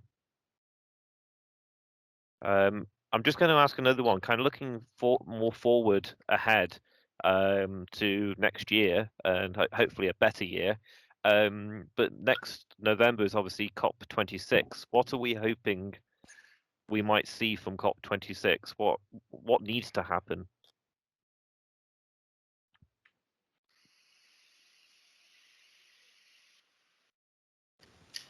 Feels like we need to see a lot more commitment from our central governments. Thank goodness it looks like the US are going to get back into the Paris Agreement, and the sooner the better. Yeah, some really serious commitments, and also looking at the full range of scope of emissions as well. I can only think, I think politicians are very wary of consumption-based emissions managing people, because they fear that it's not bad enough to tell people that they can't have their petrol or diesel cars anymore, but now they can't enjoy going shopping anymore, and it's just not true. And actually a lot of this circular economy stuff is about finding different ways for people to access the stuff that they need and want to use in a way which still enables them to do that, but they don't have to own it. They can hire it, they can lease it, they can share it, they can, let's just think about different ways of accessing what we need. And I think, that this change has started to happen. Perhaps already with younger people. I think previous generations have been a bit obsessed with owning stuff, especially, and I know it's not globally true, but in the UK people are obsessed with, owning houses, owning cars, it becoming a status symbol. But I get the feeling, and colleagues here who are young people will no doubt tell me whether that's true or not. I did do my training with Al Gore in Berlin a couple of years ago, and a similar question came up where they asked who would own a car, or who has a driving license, essentially. And basically there was very much an age shift, a kind of split in the room of who had a car and who was never going to buy a car ever. And it was definitely the younger people who were just like, there's no point in us owning a car or even getting a driver's license. Depends where you live. So if you live in London, you'd be mad to have a car. I mean, I lived in London for over a year, and I had a car which sat in a parking space outside the flats for the whole time, bar once. It was used once in that whole year, because my family were in Midlands, actually it was easy to get a train. I used to just get a train to the Midlands. I didn't bother driving. And thinking of driving around London, you just need to be mad. So I think people living in cities, if you've got the right provision there, there's no. It's a massive expense. A chap called Dave Roberts, who ran Test, the Transport Environmental Services, he never owned a car. And I remember him telling me he worked it out. He used to get taxis and all sorts of things. He used to get around things which we think were expensive modes of transport, but because he only did it on certain occasions where it was really needed, actually he could do it. He could afford it. And he said, how much do you pay on insurance? How much do you pay to have a car outside your house, etc.? And how much does it depreciate? And you start adding all that up and the amount you spend, it's crazy actually. It's a daft decision. You think, why are we doing that? I think the other thing is this wedded to purchasing you were mentioning. And the thing that struck me, I've never really thought of it until I was about 20 years of age. I was working in South Wales and the pits were closing. It was the time of all the pit closures and Thatcher was closing the pits. And one of the old pits was going to be converted into a tourist attraction. And these consultants were talking about shopping and a shopping experience. And I kind of went, sorry, I don't understand you. And they said, well, it's a leisure activity. Is it? In my head, I never actually thought of it as a leisure activity. That's something you go and do. It's something you have to do when you need to.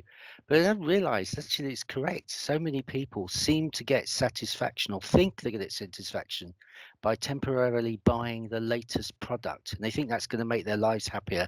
But actually it doesn't. It makes 5 seconds difference to their lives. And then they go and buy the next latest thing, still struggling, think it's going to make a difference. You know, the dysfunctional United States. I lived in the States and I know what that's like. And materialism doesn't work. It's other things that actually give value to life. And as soon as we realize that, the better. There's a really good, if you can get it on the podcast actually, from Alexei Sale, you know, the comedian. And he had radical communist parents, I believe.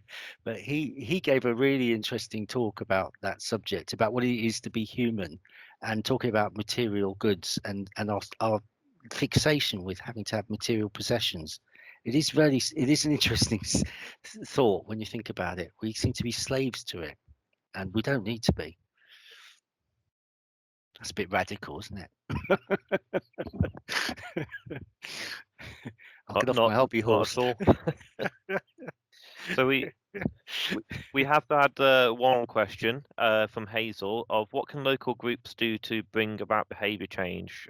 She's from the Clean Air Warwick, and they're trying to get more people to switch away from cars for short local journeys. So any suggestions on how we can convince people to make the change?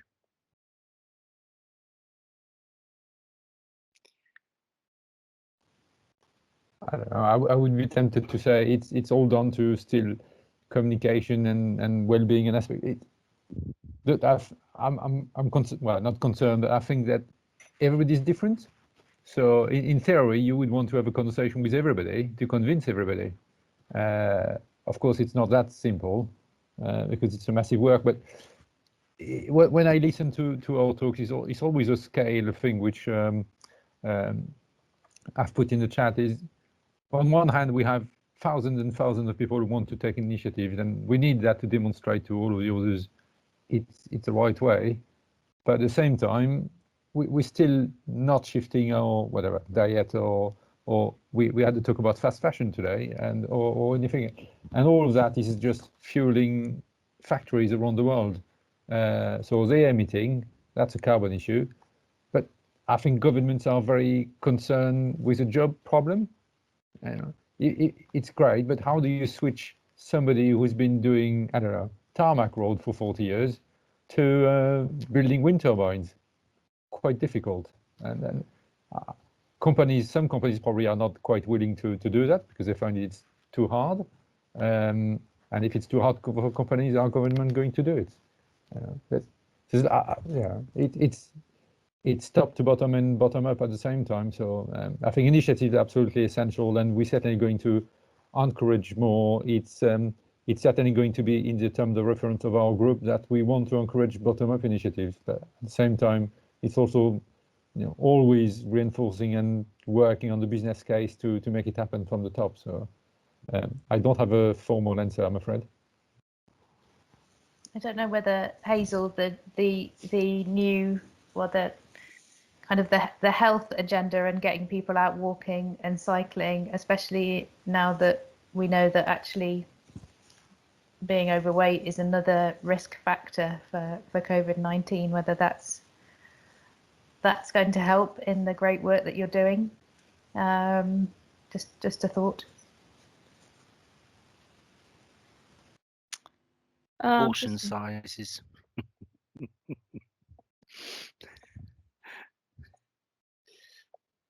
I think answering your question about getting more people to do things, I think sometimes there's things like what are the social benefits of something? So one of the big ones is taking kids to school. And one of the main reasons why parents take children to school by car is and it was interesting, a guy called Mayer Hillman did some research on this. And the main reason was fear of molestation for children. And then secondly, fear of traffic, being run over. The former actually has not changed since like early 20th century or whatever, but it affects people's consciousness about what they think they do. So they're concerned about their children, want to make sure they get to school safely. Now there's some initiatives like walking buses and things. We did something in Coventry. In fact, we had we paid for snakes to be made with handles, these very long snakes, and the kids set off with this long snake, and they picked up kids along the way with the parents, and they all held on to the snake and walked it to school. It was very popular, and it was kind of a walking bus with the twist, and it encouraged social interaction. People got together. The Residents Association did a group thing where we used to walk around with them. They would show the problems in the area, but we did it on foot. We walked. Things like that can help to get people into a habit of doing something differently. So they cover the support for the child. The problem is people's lifestyles are such, and this is where COVID might help us. If we're working from home more often now, then the need to be rushing off and getting to work on time, so you have to drop your kids off at school, will not be there. So you could actually spend the time walking your child to school because you don't have to rush to get to work, because your work pattern will be different. I think that's one of the things that can happen. Is certainly something I've noticed recently as well, which it could be one of the spin-offs of that. If we are changing our work patterns, the way we work, and our lifestyles, we could be able to do things, spend more time doing things. I think one of the things that I noticed as well with COVID, that people walk to places now, they've actually begun to appreciate the wildlife and things around them, which before they just drove past and missed. Now, because they're walking past it and they're hearing the bird song and see, I think there's more people actually respecting those things and starting to value them. And it's that kind of thing. We live such a fast pace of life that it's really difficult to anticipate anything else. I've got to get from here. I've got to see a film. It starts at such and such. It's all that kind of, all those pressures that force us to do what we do in a way. And it's how do we change that? Yeah, no, exactly that. The other good thing about COVID in a way is the fact that it is a period of change, but it's a period of change for so many people. And psychologists do say that you're more open to changing behaviors, changing habits when you're going through a period of change. And so we obviously try and help educate students as much as possible during the first few weeks that they're on campus, because that's a period of change. But this year, just generally, I think has been a massive period of change for essentially the world. So now is a fantastic time to implement things so that when everything when the dust settles again, and hopefully it will, we can go into a different behaviors, and it'll settle differently. Yes, I think also in terms of behavioral change, it doesn't always have to come from the factor of that we're talking about climate change or we're talking about the environmental benefits. But if we're looking at it from different perspectives, as Bret has mentioned, just looking at the wildlife, the social value of it, so just maybe emphasizing more on some of the other benefits associated would also bring people to make that change. Yeah, I'm very familiar with the work that the Danes are brilliant at urban design, and there's a lovely bit of work I've been looking up, and I tried to do when I was in Eastleigh, in fact, which was, you know, when people go shopping in supermarkets, that supermarkets have been totally designed to maximize sales. And how they've done that is they've had someone with a clipboard follows you. You don't know it, but you've been followed by someone with a clipboard that notices your behavior and sees what you do, how long you spend in a certain spot, and how long to why do you go there, why have you stayed here, why have you gone over there, and all those sorts of things. The Danes have applied that methodology to how people walk around cities, and they've kind of followed people and look at their patterns of behavior. And I know that in parts of when I was in London, there would be places I would walk that would take 10, 15 minutes longer, but I preferred the walk. It was nicer. There was things that I liked. I walked past. It was a nice atmosphere. So I would do that. And I think if you talk to people, I think people do that. They might not be conscious of it, but actually if you start to make that more conscious and design cities around that sort of thing, what is it that makes it more attractive to people? And one of the things is that when we look at modern design, with modern building design, we make very large, big blocks with no options for little walkways. And actually, if you design a place which has more options for people to go right, go left, go straight, you'll find people walk more, and they'll use that method of movement rather than walking past a very bland modern building that doesn't offer anything. People won't like that. And there's things like what offers interest. You go around the corner and there's something different or something fresh or good public art.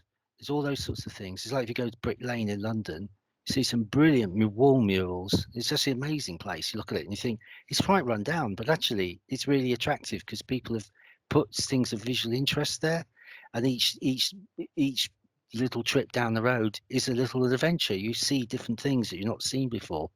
And I think it's that kind of thing. Is how do we bring that life back in? We used to live as primitive humans in forests. That's what it would be like, wouldn't it? We would see something new or different always. And we kind of, how do we recreate that in an urban setting? I think we can. It's just we don't really do it. The Danes are looking at things like that. They're quite interesting. That does sound interesting. I'm just going to do another shout out for any more questions, and while people are thinking, I am going to ask my last question. So to start to wrap towards the end of this, is what would you like to see people do on an individual level? What's kind of the one thing that you would suggest people do to affect their own carbon footprint, potentially that of a business they could influence? I think from my perspective is just maybe try one of these new business models that are out there.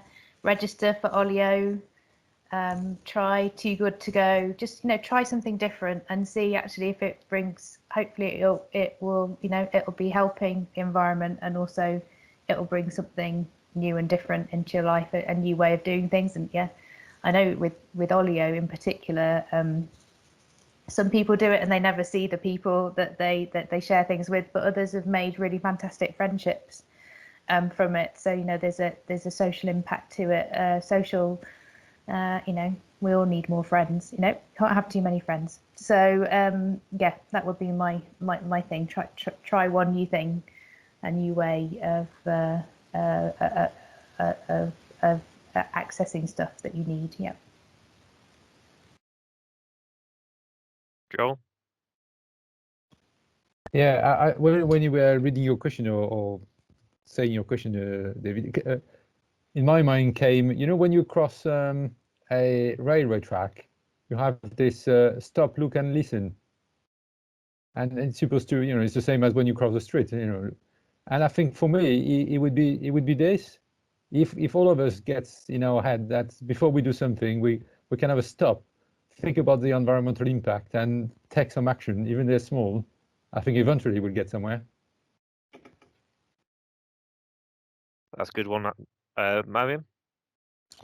I think I was going to say almost something very similar to what Jarrod has said. Before we take any action, I think it's very important for us to just stop and think about what we are currently doing, because I'm sure there are a lot of things that people just do on a day-to-day basis, which we do not take into account how much impact it can have on the environment, just because we've been doing it for years, or this is how things are developing. So I think it's just important to first stop and think about what all we are doing, and then making one small change. So as Clara said, maybe, get onto one of those apps, try and repair one of the things that you already have, try to buy a few less pieces of clothing each year. So just making those small changes. But first we need to understand where we are at the moment and what is that goal that we want to achieve. Yep. Alex? So I really like the points by Joel and Maryam. I would say I agree. Basically, I was thinking the same way that at first, like all the like negative aspects of smoking, like the health, like the detrimental effects it had on your health, like people would not know about them. And then the way they added them on the packaging, and slowly everyone started to know. Maybe this could even be a step forward for when you go to the supermarket, for example, and you buy red meat and you see that this red meat contributes this much to climate change. Especially when it comes to meat, I feel like since like if I have understood correctly, it has been scientifically proven that it's the step that you can take as an individual that can have the largest impact on your carbon footprint. So I feel like supermarkets are those places where you can go and you can like show that I do care for the environment just from what you buy. And of course, after that come so many little things. But I feel like as consumers, like this is the first step that we need to take to like know about what we buy. It would be so good if we knew more about the carbon footprint, even if it could be like a tax on the product. Like this is very like unrealistic, but something like that. Yeah, I think people may be looking at what they're eating, looking at their diet, but yeah, also looking at how much they're buying and the food waste that can produce. Obviously, the plug for Climate Reality, go and check their videos out for what you can do with some of the food that would otherwise go to waste. I tend to call it food surplus rather than food waste, because it's not waste until it's in a bin. Bret, how about yourself? Yes, challenge people always. Yeah, I'd say eat less. Always get some fix. Try to fix something if it's broken, rather than go out and buy something new. If you can, try and keep it. Make it your life's objective to try and keep the life of the thing going as long as possible. I think the other thing is it is about challenging. Actually, it's about challenging others when you see things that are done that are not sustainable. Or I remember saw someone standing somewhere, they had the car running, just knocked on the window and said, "Do you realise you got your car running still?" And so, "What's it to you?" Well, a lot to me actually, because it affects my respiratory health. Do you think about it? And if you think of some other European countries, like if you go to Sweden, you don't see litter on the floor. The reason is because people over years, the communities have challenged one another to such a degree that people don't do it anymore. It's but we don't do that in this country. We let people do what they like. We think free liberty is free for everyone to do as they please. No, it's not. When people are doing things that actually have a detrimental effect on others, I think we should challenge. And if we as a society do that and challenge others in responsibility, challenge the likes of me and what they do at work, I think we start to see some changes. And I think that's something we often sit passively back. I think we have to be like Greta Thunberg. Why is she be so successful? Because she has not let it go, and she's kept people going. I love that person because she's just she's had the right mental condition and disposition to not resist, to keep going and keep reminding people as if it's some constant thing. But it's great because it's actually, she's right in what she's saying to people, and it's quite embarrassing, isn't it? You have this teenager telling you what to do, but actually she's right, and we know she's right. That's why she's got resonance with so many people. And I think it's that there's a bit, so it's what we do ourselves, but also it's about challenging others. And when we see wrongs and it's social injustices, we need to challenge them, because a lot of sustainability is about, I always say this in the council, because a lot of people don't think it relates to their work. I say, you're an equalities officer, you do equalities and stuff. It's essential. It's one of the key objectives in the Sustainable Development Goals. there's a lot missed out when we talk about sustainability. It's about equity for people. And I think there's all those things are all part of this package. They all relate and interact and relate with one another. And so I think we do have a responsibility to challenge those things. So I think that talk of just transition is an important one, making sure that we bring everybody in the world along for the journey with us.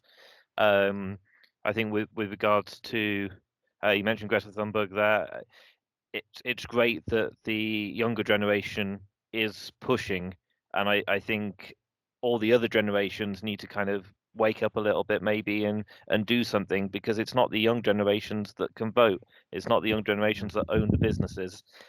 They're still learning. They will come, but they're not going to be able to move everything in the speed and time that we need it moved. David, if I got £1 for every time that someone said it's the next, because this is the kicking the can down the road one.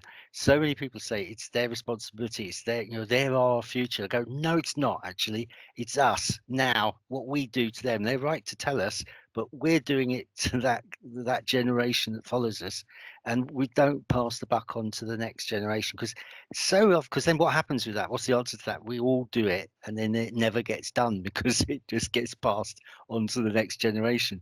So every generation has to take responsibility, don't they, David? That's the important point, and I think it's really important. And then my bits would be just think about where your money is going, whether that's where you're spending it or who you're giving it to, where it's on your bank, which energy company, things like that. Just where's your money going, essentially, because that's potentially paying for the wrong things to happen in the world. And also vote as well, if you've got an opportunity to vote, whether that's at USU or local elections or government elections, wherever. Just look at who's doing what and vote for the people that will make the change. But yeah, I'm going to now thank everyone, all of our attendees for coming along this evening. Sorry, we are running a little bit late, but I think it has been a very interesting conversation. You'll agree. And also, thank you very, very much for all of our speakers as well and presenters.